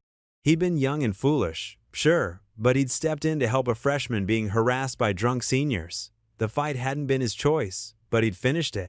Luke's beaten-up Corolla was already in the driveway when Caleb pulled up. He found his son in the kitchen, making a sandwich and still in his baseball uniform. "Hey, Dad," Luke said, then noticed his father's expression. "What's wrong?" Caleb placed the envelope on the kitchen table. "We need to talk." Luke sat down, sandwich forgotten. Caleb took the chair across from him, trying to find the right words. "Your Uncle Charles's lawyers served me with some papers today," he began. "They found some old records from before you were born, before I met your mom." "What kind of records?" Caleb took a deep breath. "When I was in college, I got arrested for being in a bar fight." Luke's eyes widened. "You? In a fight?" "It was a different time and I was a different person." Caleb leaned forward, elbows on the table. "There were these guys, seniors, picking on a freshman, pushing him around, trying to force him to drink. I told them to back off. They didn't like that." He could still remember the smell of stale beer and cigarettes, the sound of breaking glass. "One of them threw a punch. I defended myself. By the time the police arrived, tables were overturned, and I was the only one still standing."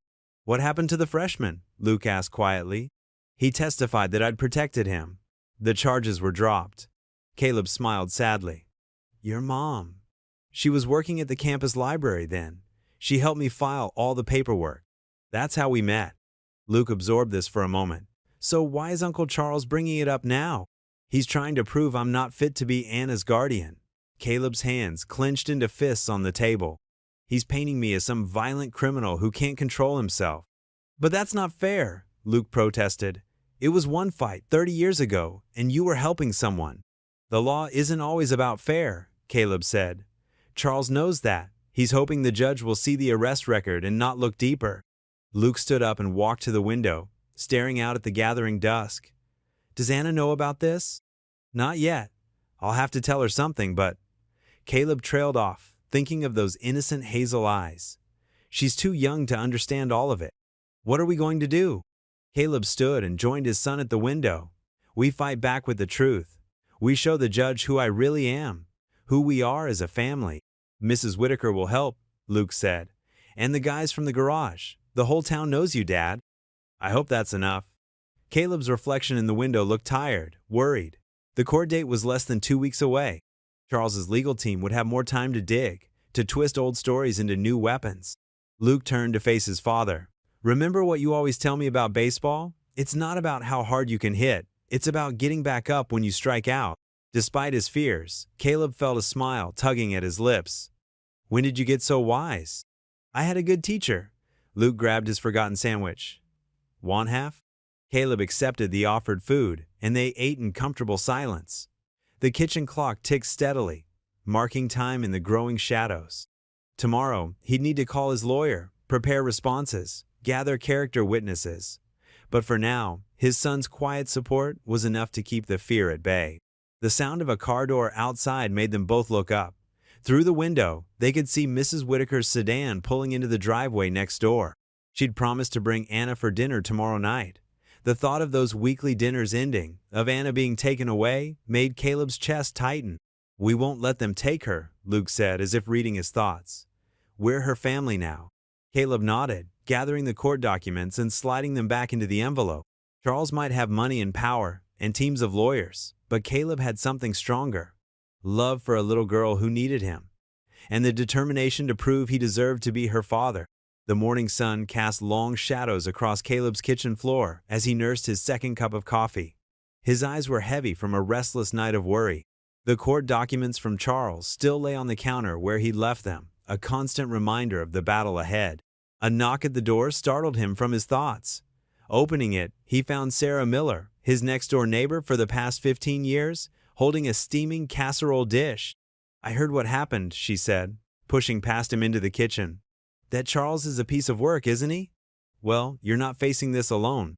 Before Caleb could respond, more knocks echoed through the house. Tom and Betty Johnson from across the street appeared with fresh-baked cookies. Behind them came the Hendersons, the Patels, and the Wilsons, all carrying food and determined expressions. Sit down, Caleb, Betty instructed, taking charge of his kitchen. We're having a proper breakfast, and then we're going to talk about how we can help. Overwhelmed, Caleb sank into a chair. His small kitchen quickly filled with familiar faces and the comforting smells of home cooking. These were people he'd helped over the years, fixing their cars, lending tools, clearing their driveways after snowstorm. Remember when you stayed up all night fixing my truck before Amy's wedding? Tom asked, passing him a plate of scrambled eggs. You wouldn't take a dime for it, said it was a wedding present. Or the time you taught my Tommy how to change his oil, Mrs. Henderson added. That boy needed a good role model, and you stepped right up. Sarah pulled out her phone. I've already called Pastor Mike at First Baptist. He's organizing a petition for character references. Half the congregation is signed up to help. The doorbell rang again. This time it was Mike from the garage, accompanied by 3 other mechanics Caleb had mentored over the years. Boss, Mike said, his usual gruff manner softened with concern. We've got your back. Every customer who comes through today is hearing about what a stand-up guy you are. We're getting signatures, testimonials, whatever you need. Caleb's throat tightened. You all don't have to. Yes, we do, Betty interrupted firmly. We've watched you raise Luke alone, working double shifts, never complaining. Now we find out you've got a daughter who needs you? Well, this town takes care of its own. More neighbors arrived throughout the morning. Mrs. Chin from the grocery store brought dim sum and stories about Caleb helping her son with car troubles. Old Mr. Peterson hobbled in with his cane, insisting on telling everyone how Caleb checked on him daily during last winter's big freeze. Luke came downstairs, rubbing sleep from his eyes, and stopped short at the crowd in their kitchen. What's going on? Your daddy's got more friends than he realized, Sarah explained, pulling him into a hug. By noon, the petition had over 100 signatures. Pastor Mike arrived with more sheets filled with names and personal testimonials.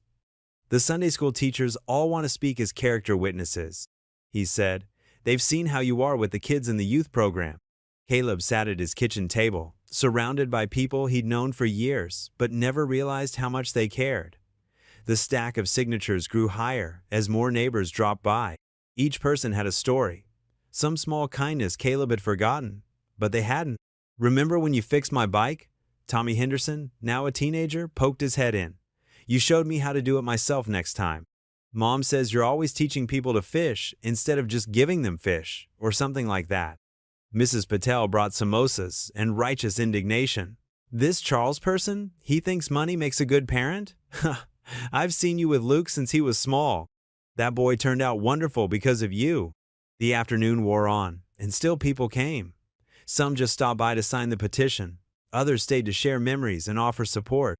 Caleb's refrigerator slowly filled with casseroles and containers of food, enough to feed an army. You won't have to cook for weeks, Betty declared, reorganizing his freezer to make everything fit. Around 4 o'clock, Mrs. Whitaker arrived with Anna. The little girl's eyes widened at the crowd in their kitchen, but she ran straight to Caleb for a hug. "Look at that," Sarah whispered to Betty. "Blood or not, that's his daughter." Mrs. Whitaker added her own signature to the petition. "I've been Anna's guardian for 5 years," she wrote in her neat handwriting. "In just these few weeks with Caleb, I've seen her smile more than ever before." As the sun began to set, the crowd finally thinned. Luke helped clean up while Caleb walked the last few neighbors to their cars, accepting hugs and promises of continued support. Back in the kitchen, he found Anna standing on a chair, carefully pinning the thick stack of petitions to the refrigerator with alphabet magnets. "Can I put it here, Daddy?" she asked, the word Daddy still new and precious on her tongue. "That's perfect, sweetheart," he replied, his voice rough with emotion. The pages covered nearly half the refrigerator, hundreds of names, countless stories, all testifying to the kind of man he was. Not the angry young man from that decades-old police report, but the father, neighbor, and friend he'd become. Luke squeezed his shoulder. "See, Dad? You're not alone." Caleb looked at the petition on his fridge, at his son's proud face, at Anna carefully arranging the magnets just so. The fear wasn't gone, but it felt smaller now, manageable. Charles might have money and lawyers, but Caleb had something perhaps more valuable, a community that believed in him. "We're going to win," Anna declared, with the simple certainty of childhood, patting the petition one last time before climbing down from her chair. Mrs. Whitaker checked her watch. "Time to head home, Anna. Say goodbye to your father and brother." Anna hugged them both tightly, then skipped to the door, Muffin trotting at her heels. Over her shoulder, Mrs. Whitaker gave Caleb a reassuring smile. "The truth will out," she said softly. "Good people know good people when they see them." After they left, Caleb stood in his kitchen, reading the names and messages on his fridge. Each signature represented someone willing to stand up and say he deserved to be Anna's father. The weight of their faith in him felt both humbling and strengthening. Tomorrow, he'd call his lawyer and start organizing all these testimonials. But for now, he simply stood there, letting the love and support of his community wash over him, more determined than ever to see this through. The courthouse loomed before Caleb, its brick facade softened by morning sunlight. He straightened his borrowed tie, Pastor Mike's contribution to making him look more official, and took a deep breath. Luke stood beside him, also wearing his Sunday best, while Anna held tight to Mrs. Whitaker's hand. "Ready?" Luke asked, adjusting his own clip-on tie. Caleb nodded, unable to find words past the lump in his throat. Their lawyer, Sarah Thompson, a friend's sister who'd taken the case at a discount, met them at the entrance, her briefcase bulging with testimonials and petitions. "Remember," Sarah said quietly as they walked through security, "just speak from your heart. The judge needs to see the real you, not some polished performance." The courtroom felt smaller than last time, maybe because more people had squeezed into the gallery. Caleb spotted Betty Johnson, Tom Henderson, and at least a dozen other neighbors who'd taken time off work to show support. Even Mike from the garage sat in the back, his usually grease-stained hands scrubbed clean. Charles sat at the opposite table, expensive suit, crisp and perfect, his team of lawyers arrayed around him like guards. He didn't look at Caleb, but his jaw tightened when Anna waved at her father. The bailiff called them to order, and Judge Martinez entered, her kind face serious as she reviewed the files before her. "I understand we have additional testimony today," she said, looking between the tables. Charles's lawyer stood first, a tall man with steel gray hair and gold cufflinks that probably cost more than Caleb's monthly rent. He launched into a practice speech about financial stability, educational opportunities, and the importance of maintaining Anna's current standard of living. Caleb's hands clenched under the table, as if love could be measured in dollar signs. When it was their turn, Sarah stood. "Your Honor, we'd like to present evidence of Mr. Harper's character and his connection with Anna." She began distributing copies of the petition, now nearly 300 signatures strong. "These are statements from community members who know Mr. Harper's quality as a father," Sarah explained. From customers he's helped, parents whose children he's mentored, neighbors he's supported through difficult times. The judge took her time reading, her expression thoughtful. Charles's lawyer objected to the relevance, but Judge Martinez waved him off. "I'll hear it," she said firmly. Sarah called their first witness, Mrs. Whitaker. The guardian spoke clearly about the changes she'd seen in Anna since meeting Caleb. "She laughs more now," Mrs. Whitaker said, smiling at the little girl. "She's more confident, more willing to try new things. She feels secure, knowing her father wants her." Next came Luke, his teenage awkwardness falling away as he described life with his dad. "He taught me that being rich isn't about money," Luke said. "It's about having enough love to share with others. That's why he helps people even when we're tight on cash ourselves."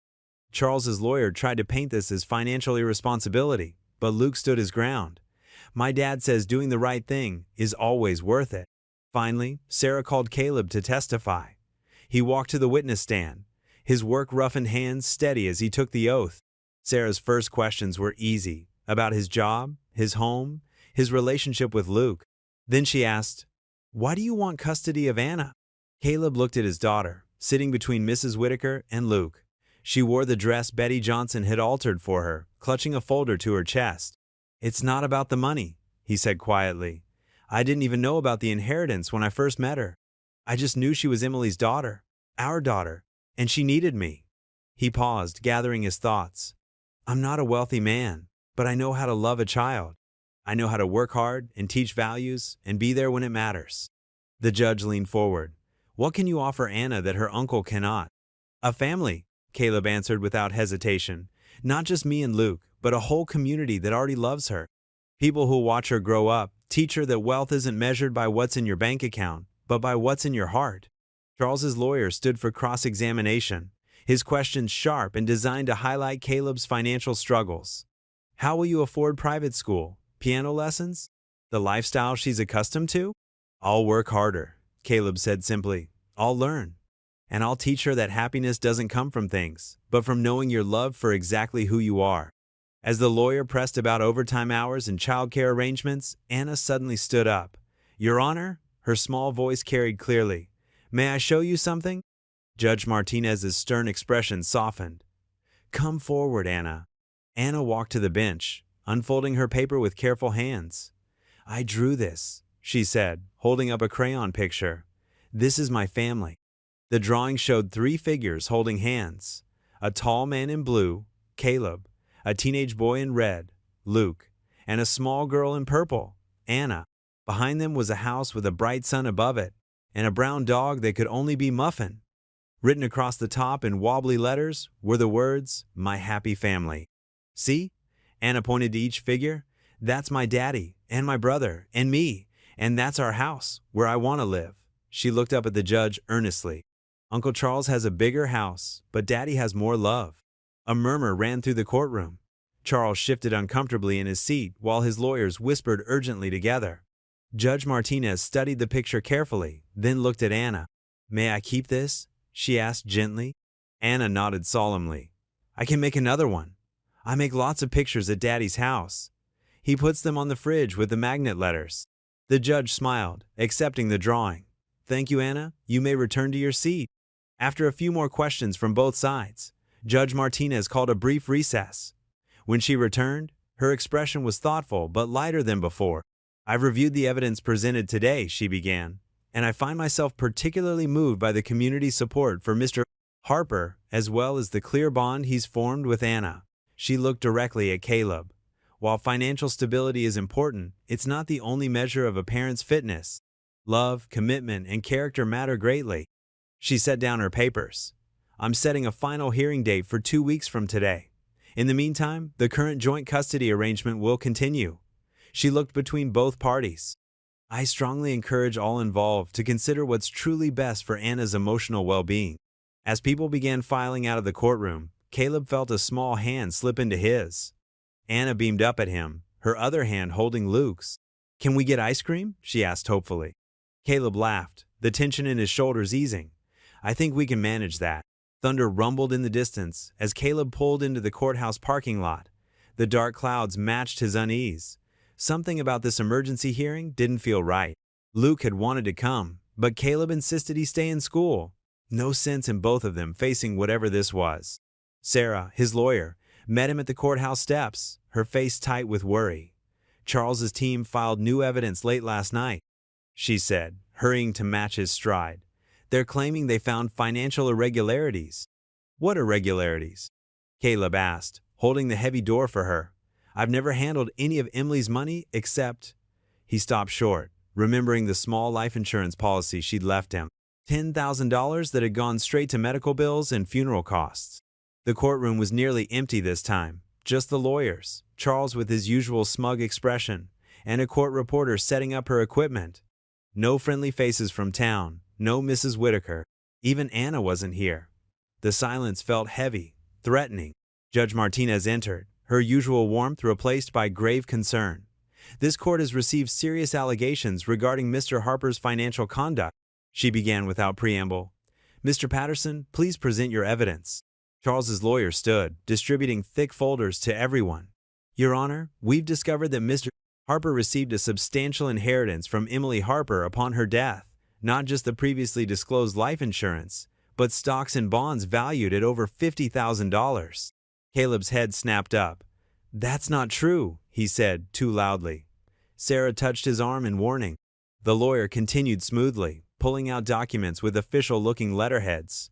Bank records show these assets were liquidated within months of Mrs. Harper's death. Yet Mr. Harper claimed financial hardship and took out high-interest loans for the funeral expenses. Because that's all I had, Caleb burst out. The insurance barely covered the hospital bills. There were never any stocks or bonds.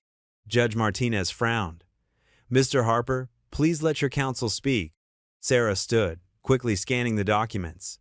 Your Honor, this is the first we're hearing of these alleged assets. We'll need time to verify these records. Unfortunately, Charles's lawyer said, his voice dripping false sympathy, we've also discovered evidence that Mr. Harper has been concealing income from his automotive repair business. These bank deposits, he produced more papers, show regular cash transactions that weren't reported on his tax returns. Caleb felt the blood drain from his face. He did sometimes accept cash payments from elderly customers who couldn't afford full price, charging them only for parts while doing the labor for free.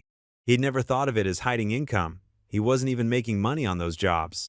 Sarah tried to object, arguing they needed time to review and respond to these accusations. But Charles's team had more photographs of Caleb's garage showing cars being worked on after hours. Statements from anonymous sources claiming he ran an illegal chop shop. These are lies, Caleb said, his voice shaking with anger and desperation. Your Honor, I've never stolen anything in my life. I help people who can't afford repairs. Ask anyone in town. Mr. Harper? Judge Martinez cut in sharply. These are serious allegations of financial misconduct and potential fraud. Until these matters can be fully investigated. No, Caleb whispered, already knowing what was coming. I have no choice but to suspend the joint custody arrangement. The judge's gavel crack seemed to echo forever. Anna will be placed in her uncle's sole custody pending resolution of these issues. You can't, Caleb protested, standing up. Please, Your Honor, she needs. Bailiff, the judge ordered, please escort Mr. Harper out if he cannot control himself. Sarah grabbed his arm. Don't make it worse, she whispered urgently. We'll fight this, but you have to stay calm. Charles was already on his phone, presumably calling Mrs. Whitaker to arrange Anna's immediate transfer. His thin smile made Caleb's fists clench. You did this, Caleb said, his voice low and dangerous. You fabricated everything. I merely discovered the truth, Charles replied smoothly. Perhaps if you'd been more honest about your financial situations. From the beginning. The next hour passed in a blur of motions and orders. Sarah tried to negotiate supervised visits, but Charles's team pushed back, citing flight risk concerns. By the time they left the courtroom, heavy drops of rain were splattering against the courthouse windows. Caleb stood in the parking lot, watching Charles's black SUV pull up to the curb. Mrs. Whitaker emerged from a taxi, holding Anna's hand. The little girl looked confused, clutching her stuffed bear, the one she'd won at the fair with Caleb and Luke. Daddy? She called out when she saw him. What's happening? Caleb started forward, but two of Charles's security team stepped between them. Mrs. Whitaker was crying as she helped Anna into the SUV. Daddy! Anna pressed her hands against the window, her face crumpling. I don't want to go. Daddy, please. It's just temporary, sweetheart. Caleb called back, his voice breaking. I promise I'll fix this. I promise. But the SUV was already pulling away, Anna's terrified face growing smaller until it disappeared around the corner. The rain fell harder now, soaking through Caleb's jacket, but he barely noticed. Mrs. Whitaker approached him, tears mixing with raindrops on her cheeks. I'm so sorry, she said. They arrived with court orders. I tried to delay to call you, but they threatened to have me arrested for interference. Caleb couldn't speak. His chest felt too tight, like all the air had been squeezed out of his lungs. I know you didn't do those things, Mrs. Whitaker continued. We all know. But Charles, he has so many connections, so much influence. Lightning flashed across the sky, followed by a deep roll of thunder. Other people hurried past with umbrellas, avoiding looking at the man standing motionless in the downpour. Sarah touched his shoulder gently. Come on, Caleb, let's get you home. We'll start working on our response right away. But Caleb couldn't move.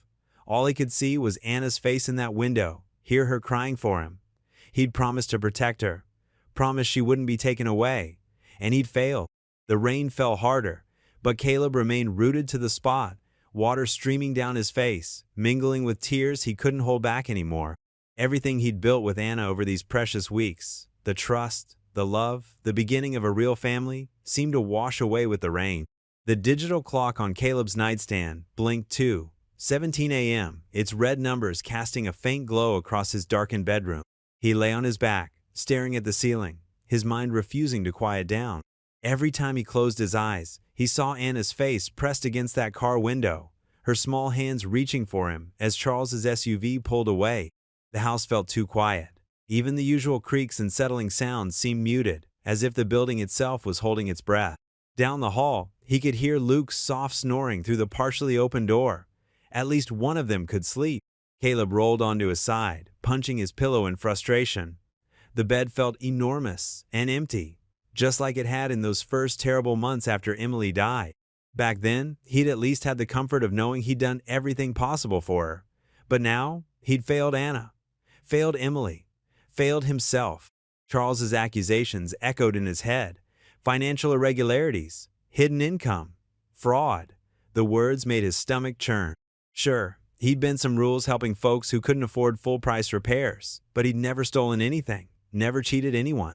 Yet somehow Charles had twisted his acts of kindness into something sinister. I should have seen it coming, he whispered into the darkness. Should have known they'd find something to use against me. The old alarm clock on his dresser ticked steadily, marking off seconds that felt like hours. 2:31 a.m. now. Caleb sat up, swinging his legs over the side of the bed. Sleep wasn't coming anyway. He padded down the hallway in his worn flannel pajamas, trying not to wake Luke. But as he passed his son's room, a voice called out softly, Dad, you okay? Caleb paused in the doorway. Luke was sitting up in bed, moonlight from his window, silvering his dark hair. Did I wake you? Caleb asked. Nah, couldn't sleep either. Luke scooted over, making room on the edge of his bed. Thinking about Anna? Caleb sat down heavily, the old bed frame creaking under his weight. Can't stop seeing her face, he admitted. Keep wondering if I did the right thing, getting involved. Maybe if I'd just stayed away. Then she'd be stuck with that jerk uncle forever. Luke finished firmly. Dad, come on. You're not actually buying what they said about you in court, are you? Of course not, but... Caleb ran a hand through his hair. What if I'm not good enough? I'm just a mechanic. I can barely keep up with our bills some months. Maybe Anna would be better off. Stop. Luke's voice was sharper than Caleb had ever heard it. Remember what you told me when Mom died? About how being a family isn't about money or fancy houses? It's about love? Luke. And what about your promise to Anna? To Mom? Luke reached under his pillow and pulled out something that glinted in the moonlight. Emily's locket. You found this in my room earlier, didn't you? Left it for me to see? Caleb nodded slowly. He'd placed the locket there that morning, hoping Luke would understand its significance. I read Mom's letter inside, Luke continued. If you ever find her, love her for both of us. That's what she wrote, right? So, are you going to break that promise just because some rich guy with expensive lawyers says you're not good enough? Caleb felt something crack in his chest, not pain exactly, but the beginning of release. When did you get so wise? He asked hoarsely. Luke shrugged, but Caleb could see him fighting a smile. Learn from the best, I guess, even if the best is just a mechanic. They sat in comfortable silence for a moment, listening to the night sounds of their small house. Finally, Luke spoke again, softer this time. You know what else you taught me? That when things get really tough, sometimes you need to ask for help. Not just from people, but from up there. He pointed toward the ceiling. Caleb followed his son's gesture, thinking of all the prayers he'd said in this house. After Emily's diagnosis, during her final days, in the long, dark months that followed, he hadn't prayed much lately, too caught up in the whirlwind of discovering Anna and fighting for custody. You're right, he said quietly. Again. Luke handed him the locket. Here, you might need this more than me tonight. Caleb closed his fingers around the cool metal, feeling the familiar shape of it. Thanks, buddy. Try to get some sleep, okay? You too, Dad. Back in his own room, Caleb sat on the edge of his bed and opened the locket. Emily's smiling face looked back at him from one side, while Anna's baby picture filled the other half. He traced both images with his thumb. I could use some help here, Em, he whispered. I don't know how to fight people like Charles. Don't know if I'm strong enough to win. But I know you trusted me to find her, to love her. His voice caught. I need to know what to do next. Need to know I'm not crazy for thinking I can be what she needs. The house creaked softly, and a cool breeze stirred the curtains.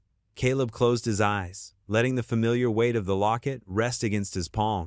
Slowly, he began to pray. Not the formal prayers of his childhood, but simple, honest words from his heart. Lord, I know I'm not perfect. Know I've made mistakes. But please, help me be strong enough for Anna. Show me the way to bring her home, not for my sake, but for hers. She deserves to be loved, not used as some pawn in her uncle's games. Emily knew that. Help me prove it to everyone else. As he prayed, something shifted inside him. Not a dramatic revelation, but a quiet settling of his spirit. The doubts didn't vanish completely, but they lost their sharp edges. In their place came something stronger, determination. When Caleb finally lay back down, the clock read 3:45 a.m. This time, sleep came more easily. His last conscious thought was of Anna's smile, not her tears in the car window, but her joy on the Ferris wheel, cotton candy staining her lips pink as she laughed at Luke's jokes. The gray light of dawn was just beginning to seep through his window when Caleb opened his eyes. His alarm wouldn't go off for another hour, but he was already fully awake. The crushing weight of yesterday had lifted somewhat, replaced by a clear sense of purpose. Charles might have money and influence, but Caleb had something stronger: truth, love, and an entire town of people who knew his real character. He sat up, Emily's locket still clutched in his hand, and began mentally listing everyone who might be willing to testify about his help with their cars, his character, his dedication as a father. Okay, Em, he whispered, touching the locket one last time before setting it carefully on his nightstand. Let's show them what fighting for family really means. The morning sun cast long shadows through the stained glass windows of First Methodist Church as Caleb pushed open the heavy wooden doors. Pastor Mike looked up from arranging hymnals, his weathered face breaking into a warm smile. Caleb, I was hoping you'd come by. He set down the books and crossed the worn carpet. The whole congregation's been praying for you and Anna. Thanks, Pastor. Caleb's voice echoed in the empty sanctuary. I need some help. Charles, Anna's uncle, he's made some claims about me mishandling Emily's money. I know it's not true, but proving it. He trailed off, running a hand through his gray-streaked hair. Pastor Mike nodded thoughtfully. Actually, I might know someone who can help. Remember old Tom Wheeler? He was the manager at First National before he retired. He handled Emily's accounts. Tom? Caleb's eyes widened. I haven't seen him in years. Not since. Not since Emily's funeral, Pastor Mike finished gently. He asked about you last Sunday.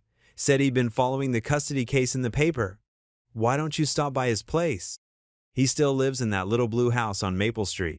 Caleb's next stop was Harper's Auto Repair, where his morning crew was already busy with oil changes and tire rotations. Mary, his office manager for the past decade, waved him into her cramped workspace. I've been going through our old records, she said without preamble, gesturing to a stack of folders. Found something interesting. Remember that policy you started about sliding scale payments for folks who couldn't afford full price? Sure, we've been doing that for years. Well, I kept detailed records.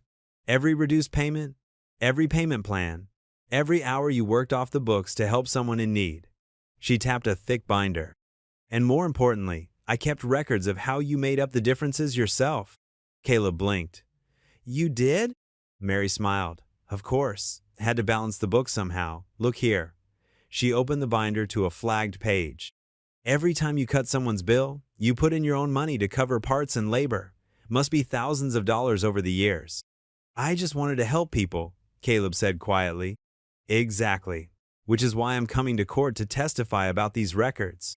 Let's see, Charles tried to paint you as financially irresponsible when I show the judge how you've been quietly keeping this business honest and helping the community for 20 years. From the garage, Caleb drove to the small blue house on Maple Street. Tom Wheeler answered on the second knock. His thin frame stooped, but his eyes still sharp behind wire-rimmed glasses. Been expecting you, Tom said, ushering Caleb into a tidy living room. Sit down. Want some coffee? No thanks, I. Sit. Tom's tone brooked no argument. He disappeared into the kitchen, returning moments later with 2 steaming mugs. Now then, this business with Emily's accounts. I heard what Charles is claiming. Caleb wrapped his hands around the warm mug. I never touched that money, Tom. I swear. Course you didn't. Tom set his coffee down with a sharp click. In fact, you did just the opposite. I remember it clear as day. About a year after Emily passed, you came into the bank, said you'd found an old insurance policy of hers, wanted to make sure the money went to the right place. The memory surfaced slowly in Caleb's mind. That's right. It wasn't much. Maybe $2,000. $2,417? Tom corrected. You insisted we trace Emily's old accounts to make sure it went where it belonged. Wouldn't take a penny yourself, even though you were named as beneficiary. He leaned forward. I've still got copies of those transactions in my personal files. Been keeping them safe, just in case. You have proof? Caleb's voice cracked slightly. Better than that. Tom stood and walked to an old roll-top desk in the corner. I've got the original paperwork, showing the money trail from that insurance policy straight into Emily's family trust, the same trust Charles is now trying to claim you stole from. He pulled out a manila envelope, yellowed with age but carefully preserved. Plus, I've got something else, documentation of every attempt Charles made over the years to access those funds himself.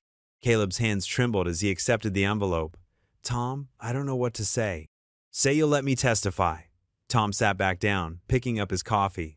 I've been watching that man throw his weight around this town for 30 years. About time, someone stood up to him with hard facts instead of just rumors. The rest of the morning passed in a blur of visits and revelations. Old customers came forward with receipts showing Caleb's generosity. Former employees vouched for his integrity. Even the town librarian produced records of every book on auto repair Caleb had ever checked out, proving his dedication to staying current with changing technology despite his limited resources. By early afternoon, Caleb sat in his lawyer's office, watching Sarah Chin sort through the growing pile of evidence. Her usually serious face bore a slight smile as she examined Tom Wheeler's documents. This is exactly what we needed, she said, carefully placing the bank records in a fresh folder. Charles's whole case rests on painting you as financially irresponsible. But these records show the opposite. Careful documentation, ethical handling of funds, and a consistent pattern of putting others' needs before your own profit. She picked up Mary's binder next. And this sliding scale payment system? It's genius. Shows both business acumen and community-mindedness.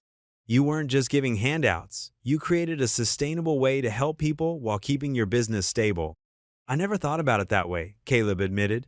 Just seemed like the right thing to do. Sarah nodded, adding another stack of testimonials to her organized files. That's precisely why it's so powerful. These weren't calculated moves to look good. They were natural expressions of your character, documented by others over many years. She straightened the final pile of papers with satisfaction. Charles may have expensive lawyers, but we have something better. Proof of who you really are, supported by dozens of independent voices. She began laying out the folders in chronological order. I'll present the bank records first, establishing your history of ethical financial behavior.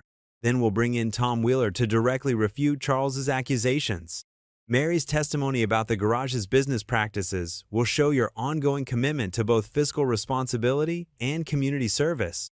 Finally, we'll have community members speak to your character and parenting skills. Caleb watched her methodical preparation, feeling a weight lift from his shoulders. You really think we can win? Mr. Harper? Sarah looked up, her expression serious but confident. I've been practicing family law for 15 years. Cases like this often come down to one simple question: what's best for the child? With this evidence, plus Anna's clear attachment to you and Luke, I believe we can show the judge exactly why you're the right choice for her future. She closed the final folder and sat back. The hearing is in 2 days. Get some rest. Spend time with Luke. Let me worry about the legal strategy. You've given me everything I need to build a solid case. Caleb stood, feeling steadier than he had in days. The truth was coming to light, one witness at a time. And soon, he hoped, it would bring Anna home where she belonged. The morning news anchor's voice filled Caleb's small kitchen as he stood at the counter, hands wrapped around a cooling cup of coffee. On the screen, Rebecca Chin from Channel 5 News stood outside his garage, her red blazer bright against the weathered building. In a story that has captured our community's attention, local mechanic Caleb Harper is fighting to keep custody of his newly discovered daughter, Rebecca said, her expression earnest. Sources say Harper learned of 8-year-old Anna's existence just months ago, when a chance encounter led him to discover she was his late wife's child from before their marriage. Luke appeared beside Caleb, his school backpack slung over one shoulder. Dad, you're on TV. The screen showed footage of Caleb working on cars, then switched to interviews with his customers. Mrs. Martinez from the bakery appeared, her flour-dusted apron a familiar sight. Caleb's fixed my delivery van for years, she said. Sometimes I could only pay in installments, but he never complained. Just told me to bring him some of my empanadas when I could. More interviews followed. Tom Wheeler spoke about the bank records, his voice steady and authoritative. Mary detailed the garage's sliding scale payment system. Even Pastor Roberts from the Methodist Church appeared, praising Caleb's character and dedication to his son. The custody hearing is scheduled for this morning, Rebecca continued. Local residents have organized a show of support outside the courthouse, highlighting what many see as a battle between wealth and genuine family values. Caleb switched off the TV, his coffee forgotten. Luke, you don't have to miss school for this. Yes, I do. Luke's jaw set in a familiar stubborn line. Anna's my sister. We're family. They drove downtown in silence, but as they approached the courthouse, Caleb's hands tightened on the steering wheel. People lined the broad stone steps, dozens of them, maybe hundreds. Many held handmade signs, Harper family strong, and love over money, and Anna belongs with her dad. Would you look at that? Caleb whispered. He parked in the small lot behind the building, where Sarah Chin waited. Her usual professional demeanor softened at their approach. The support is incredible, she said. I've never seen anything like it. They walked around to the front entrance. Caleb's steps faltered as he recognized face after face in the crowd. There was Dave from the hardware store, and the entire staff from Mary's Diner. The high school auto shop teacher stood with several students Caleb had mentored. Mrs. Martinez had brought her whole family, including her elderly mother in a wheelchair. A cheer went up as people spotted him. Someone started clapping, and the sound spread like ripples in a pond. Caleb ducked his head, overwhelmed by the wall of support. Mr. Harper! Rebecca Chin approached with her camera crew. Would you like to make a statement? Sarah stepped forward protectively, but Caleb touched her arm. It's okay. He turned to the camera, gathering his thoughts. I'm just a mechanic who found out he has a daughter. I'm not fighting for money or property. I'm fighting because Anna deserves to grow up in a home where she's loved for who she is, not what she inherited. And his voice caught. I'm humbled by how many people understand that. More applause followed his words. As they made their way up the steps, people reached out to pat his shoulder or murmur encouragement. Pastor Robert stepped forward to offer a brief prayer. Martinez pressed a paper bag into his hands, warm from fresh-baked empanadas. Inside the courthouse, the marble halls echoed with footsteps as people filed into the courtroom. Not everyone from outside could fit, but the gallery quickly filled. Caleb saw Charles at the front with his expensive legal team, their suits crisp and intimidating. Then movement caught his eye. Anna sat in the front row with her court-appointed guardian, wearing a blue dress with a white collar. Her face lit up as she spotted him, and she waved with such hope and trust that Caleb's heart squeezed in his chest. He waved back, trying to put all his love and reassurance into that simple gesture. Luke pressed against his side, and together they waited for the hearing to begin, surrounded by the strength of their community and the power of simple truth. The bailiff stepped forward, his voice carrying through the packed courtroom. "All rise," the Honorable Judge Margaret Reeves presiding. As the judge entered, Caleb stood tall, drawing courage from the hundreds of people who had chosen to stand with him on this crucial morning. In Anna's bright eyes, he saw all the hope and love that had brought them to this moment. The courtroom buzzed with whispered conversations as Sarah Chin approached the bench, her posture confident despite facing Charles's team of high-priced lawyers. Judge Reeves adjusted her reading glasses, her expression neutral as she studied the document spread before her. "Your Honor," Sarah began, her voice clear and steady, "I'd like to present evidence that the financial documents submitted by Mr. Charles Montgomery regarding my client's handling of his late wife's inheritance were falsified." She gestured to Tom Wheeler, who sat in the front row. "We have the former bank manager here to testify." Tom Wheeler made his way to the witness stand, his gray hair neatly combed, wearing his best suit. After being sworn in, he cleared his throat and addressed the court. "I managed the First National branch where both Emily and Caleb Harper held their accounts," he explained, adjusting his wire-rimmed glasses. "I remember distinctly when Emily received her small inheritance.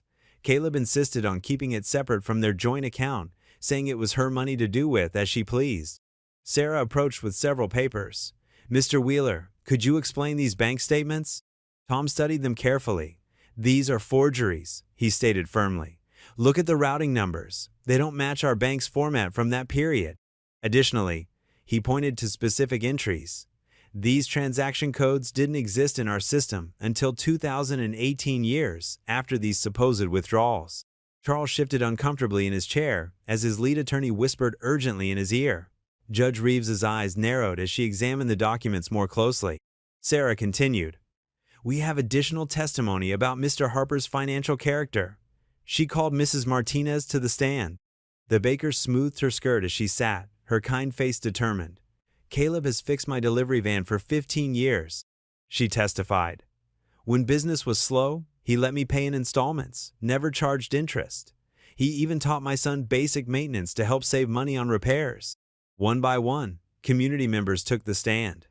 Mary from the diner spoke about Caleb's sliding scale payment system for struggling families.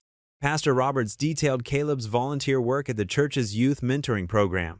Each testimony painted a picture of a man who valued people over profit. Charles's attorney attempted to object, claiming character witnesses were irrelevant to the financial allegations, but Judge Reeves overruled him. "Since your client raised the issue of Mr. Harper's fitness as a guardian based partly on financial responsibility, I find these testimonies highly relevant." The turning point came when Sarah presented the forensic document expert's report. Dr. Patricia Morrison, a respected specialist in questioned documents, took the stand with her findings. "The signatures on these financial records show clear signs of digital manipulation," she explained, pointing to enlarged images on a screen. "The pixelation patterns here and here indicate copying and pasting from genuine documents. Furthermore, the paper stock used shows manufacturing dates inconsistent with the purported age of these records." Charles's face had grown increasingly pale. When Judge Reeves turned her stern gaze upon him, he seemed to shrink in his expensive suit. "Mr. Montgomery," the judge's voice cut through the tension like a blade, "would you care to explain these discrepancies?" Charles stood, tugging at his tie. "Your Honor, that is, my team." He looked desperately at his lawyers, who avoided his eyes. "I only wanted what was best for Anna," he finished weakly. "By committing fraud?" Judge Reeves's tone could have frozen summer. "I suggest you leave my courtroom immediately, while I consider whether to refer this matter to the district attorney." Charles gathered his briefcase with trembling hands and hurried out, leaving his legal team to hastily request withdrawal from the case. The gallery buzzed with whispers until the judge's gavel restored order. "Mr. Harper," Judge Reeves said, "please take the stand." Caleb rose slowly, conscious of Luke's supportive hand on his shoulder and Anna's watchful eyes. After being sworn in, he sat, his work-roughened hands folded in his lap. "Your Honor," he began, his voice quiet but firm, "I never knew about Anna until that rainy day when I found her puppy. If Emily had told me, I would have loved Anna from the start, just like I love Luke." He paused, gathering his thoughts. "When Emily died, I thought my heart would never heal. But then Anna came into our lives, and it's like Emily gave us one last gift." He looked at his daughter, tears gathering in his eyes. "I'm not rich. I can't give Anna fancy clothes or exotic vacations. But I can give her what Emily wanted for her, a home where she's loved for herself, not her inheritance, where she can laugh and play and just be a kid, where she has a brother who already adores her and a father who would move heaven and earth to keep her safe." The courtroom was silent now, hanging on his every word. Even the court reporter had paused, her hands hovering over her stenotype. "I made a promise," Caleb continued, his voice thick with emotion, "not just to Emily through her letters, but to Anna herself. I promised I wouldn't let anyone take her away. That promise isn't about money or property or social status. It's about love, pure and simple, the kind of love that makes a family." He straightened in his chair, meeting the judge's eyes directly. "Your Honor, I'm just a mechanic. I fix broken things for a living. Right now, what needs fixing isn't an engine or a transmission. It's a family. Anna needs stability, love, and truth in her life. I'm asking for the chance to provide that."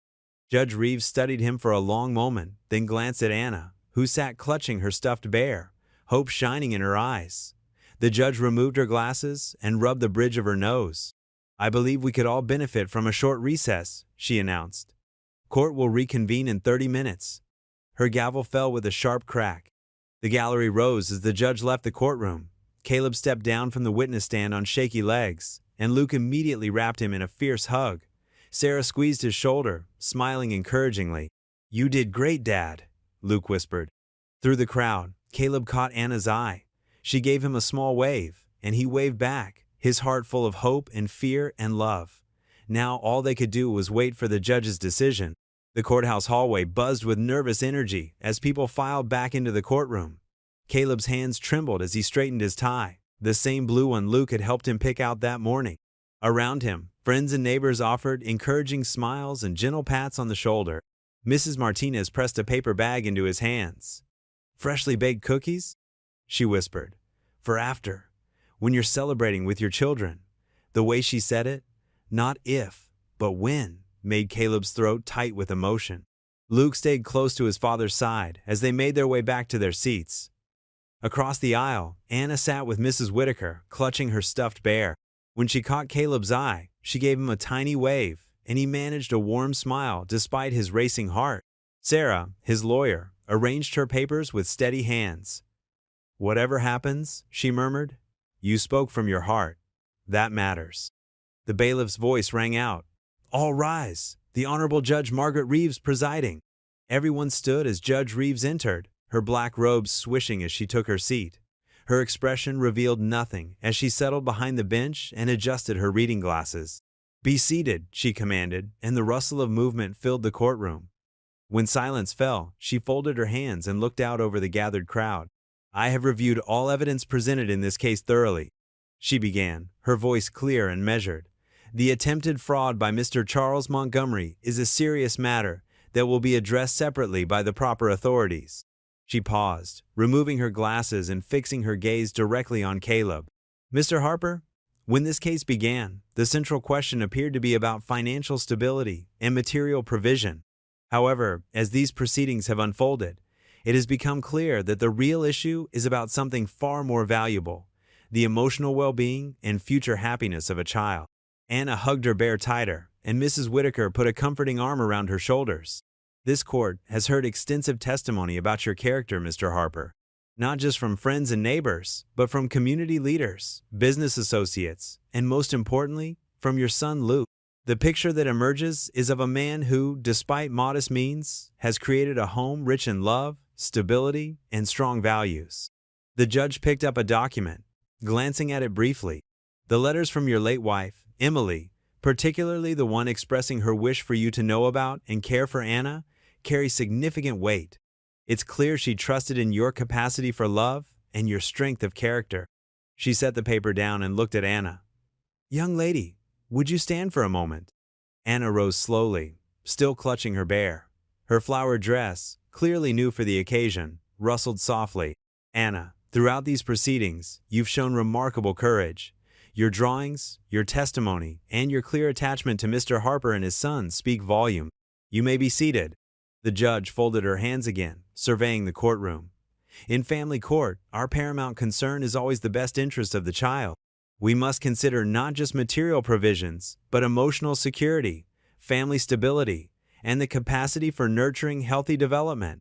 Luke reached for his father's hand, squeezing it tightly. Caleb could barely breathe. Having weighed all evidence and testimony, I am prepared to render my decision. Judge Reeves sat straighter, her voice taking on a formal tone.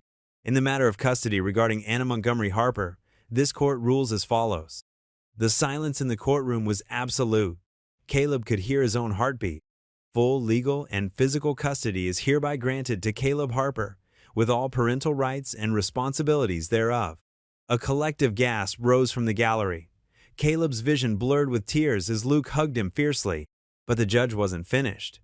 Regarding the matter of Anna's inheritance, I order that all assets be placed in a trust to be administered by First National Bank of Riverside, with Mr. Harper as co-trustee. The funds will be available for Anna's education and well-being, with the bulk of the estate transferring to her control at age 25. She picked up her gavel. Furthermore, I order that Mr. Charles Montgomery shall have no contact with Anna without express permission from Mr. Harper or future order of this court. The gavel struck. This court's decision is final. We are adjourned.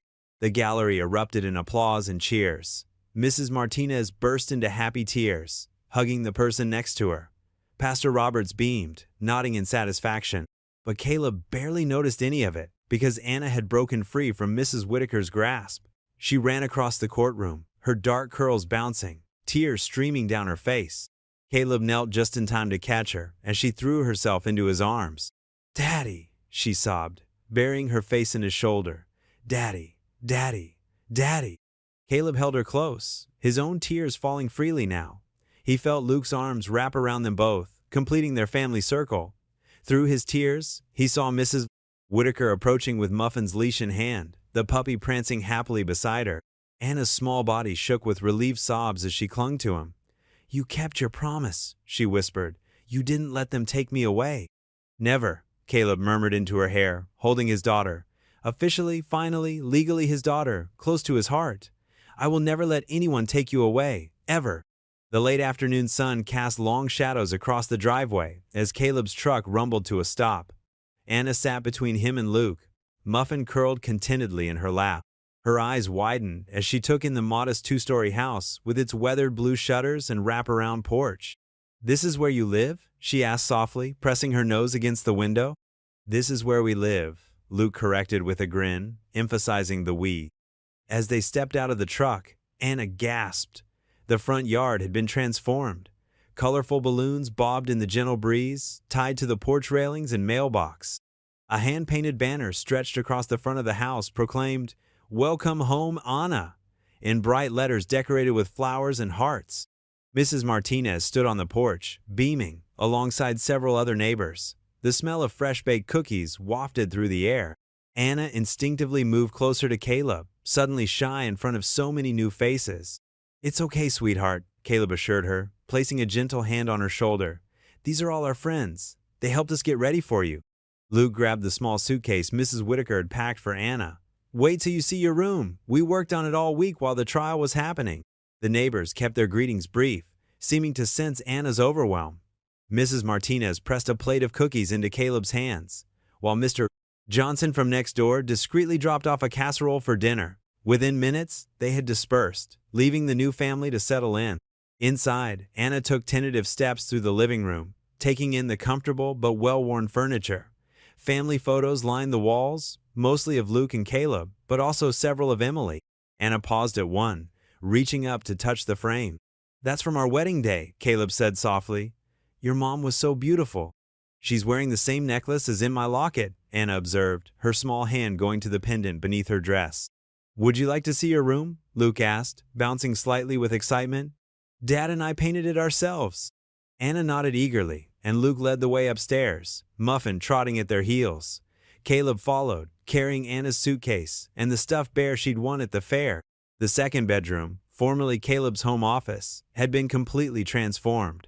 The walls were a soft lavender color, with white curtains framing the window that overlooked the backyard. A twin bed with a flowered quilt sat against one wall, while a small white desk occupied the corner.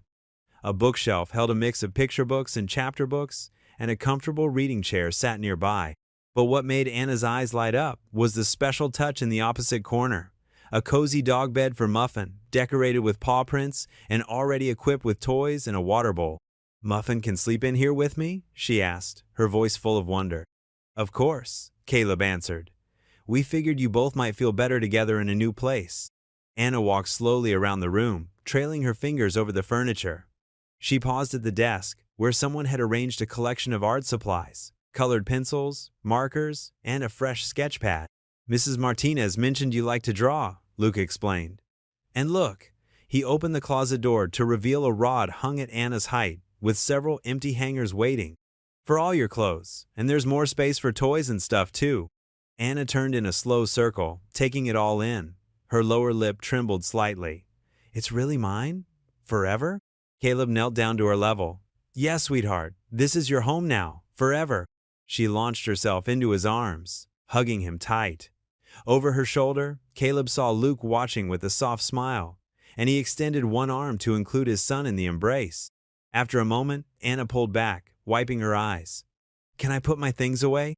They spent the next hour helping Anna unpack her suitcase and arrange her belongings. Each item found its place: clothes in the closet, her favorite books on the shelf, the framed photo of her mother on the bedside table.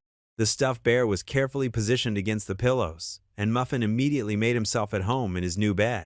As the sun began to set, casting pink and orange light through the window, Caleb noticed Anna trying to hide her yawns. The emotional day was catching up with her. "How about we have some of Mrs. Martinez's cookies and milk, and then get ready for bed?" he suggested. Anna nodded sleepily. They trooped downstairs, where Luke poured milk while Caleb arranged cookies on plates.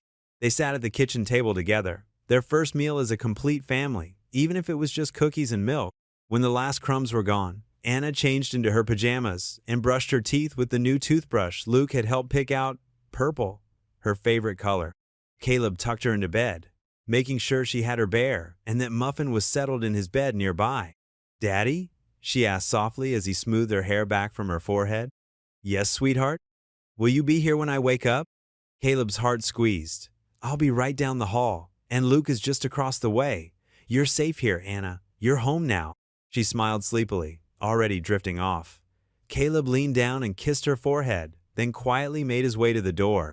He paused in the doorway, watching as Muffin stood up from his bed, padded over to Anna's, and curled up at her feet. 3 weeks after Anna came home, the afternoon sun streamed through the dusty windows of Harper's Auto Repair. The familiar scents of motor oil and rubber filled the air as Caleb worked under the hood of Mrs. Peterson's old Volvo. The rhythmic tapping of his wrench against metal mixed with the soft murmur of voices from his office, where Luke and Anna sat doing their homework. Caleb paused to wipe sweat from his forehead with the back of his hand, leaving a smudge of grease. Through the office window, he could see Anna's tongue poking out in concentration as she worked on her math problems. Luke sat beside her, occasionally leaning over to help when she got stuck. Muffin dozed contentedly under the desk, his tail thumping against the floor whenever one of the kids reached down to scratch his ears. The scene made Caleb's heart swell.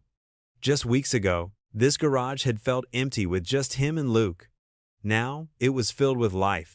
Anna had taken to spending her afternoons here after school, claiming the corner of his cluttered desk as her own personal study spot.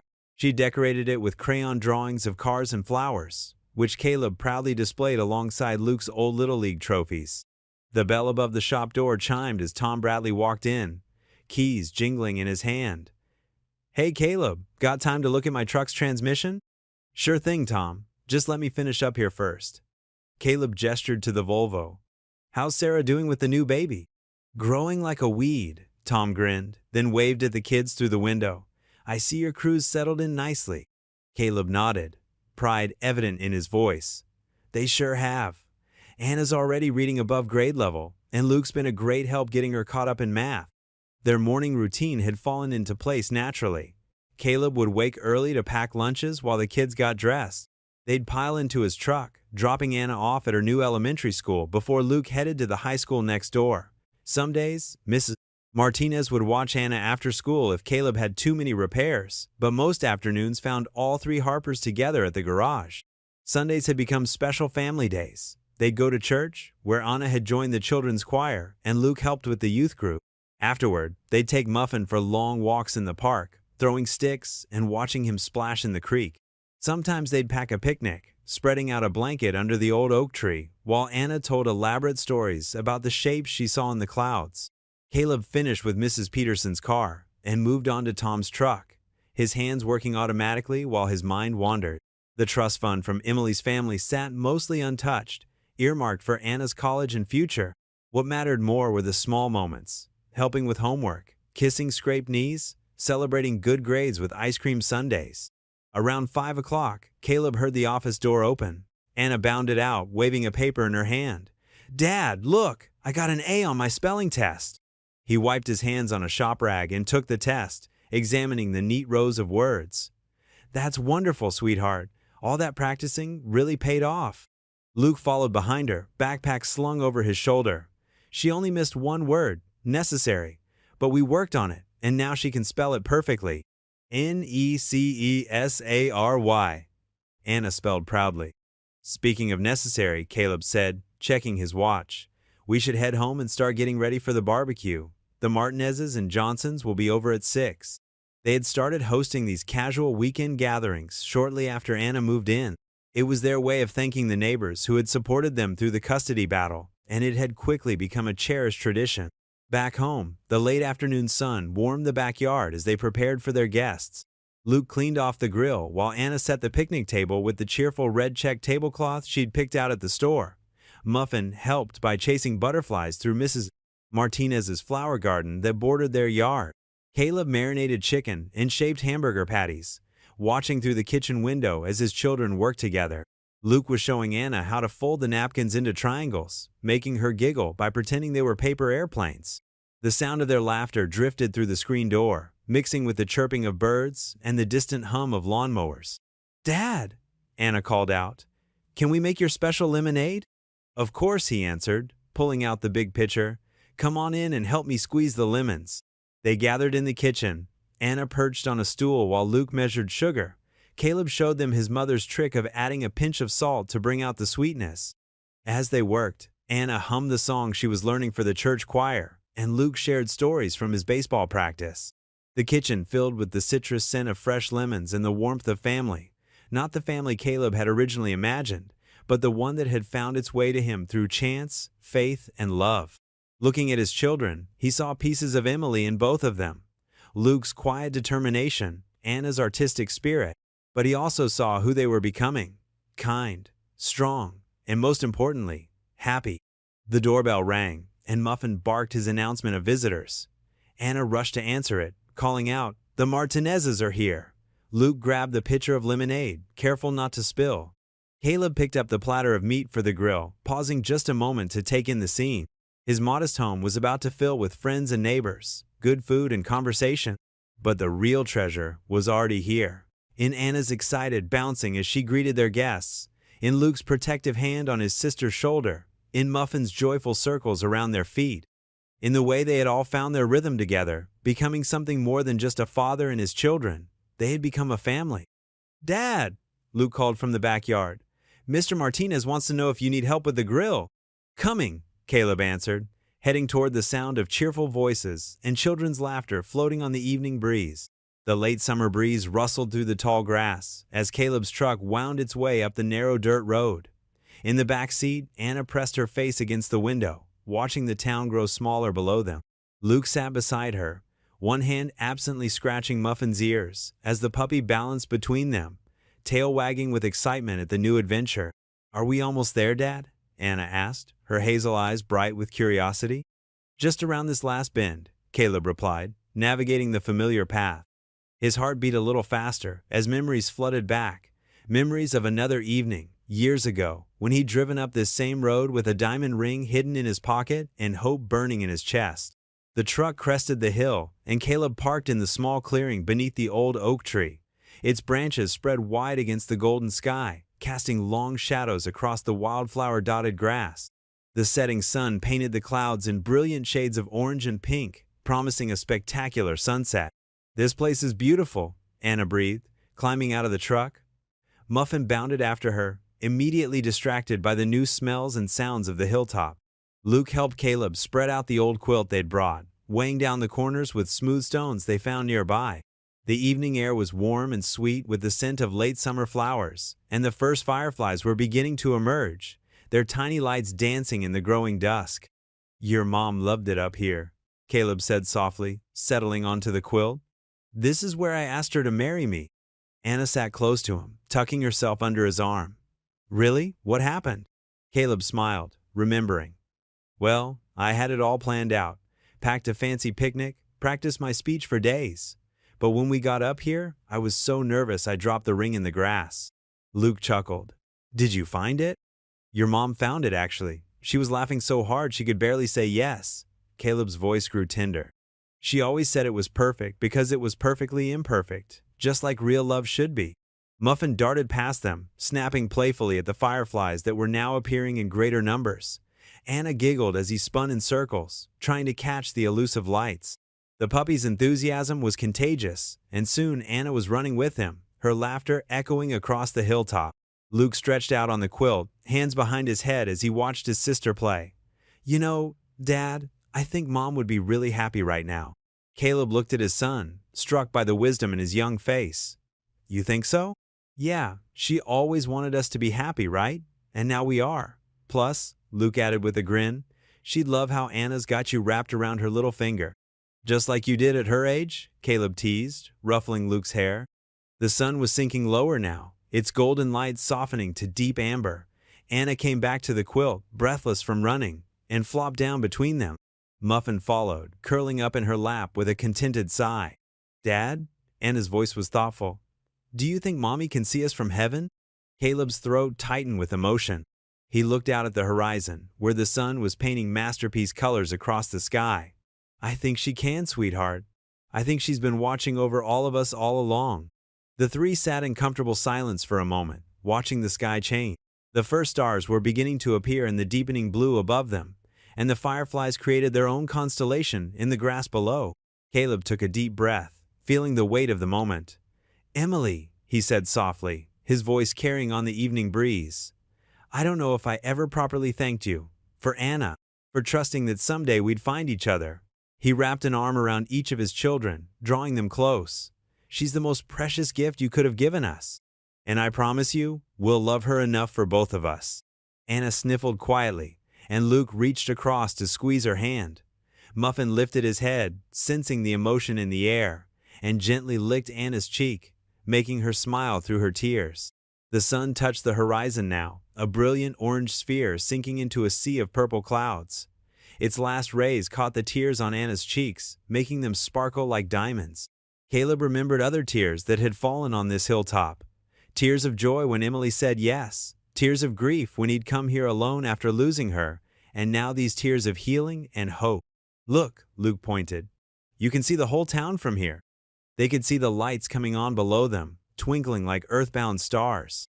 The church steeple where Anna sang in the choir, the baseball field where Luke practiced, the garage where they spent their afternoons, all the places that marked their daily lives together. Anna stood up, pulling both Caleb and Luke to their feet. "Can we hold hands, like in church when we pray?" They formed a small circle, hands clasped together, Muffin sitting attentively at their feet. The last sliver of sun painted them in golden light, their shadows stretching long across the hilltop grass. "I love you, Dad," Anna whispered. "Love you too, Dad," Luke echoed. Caleb squeezed their hands, his heart so full it felt like it might burst. Together they watched the sun make its final descent, taking with it the last traces of their separate pasts, and leaving them standing in the growing twilight, not just a father and his children, but a family, finally whole. What would you do if you were in their place? Comment your answer below, and let's see how you'd rewrite the ending. If you thought this was just the beginning, you're right. Click through and see where the story takes you next. If you enjoyed the story of Caleb Harper, I handpicked the next story that you will enjoy. Please don't miss this one. Click here to watch it.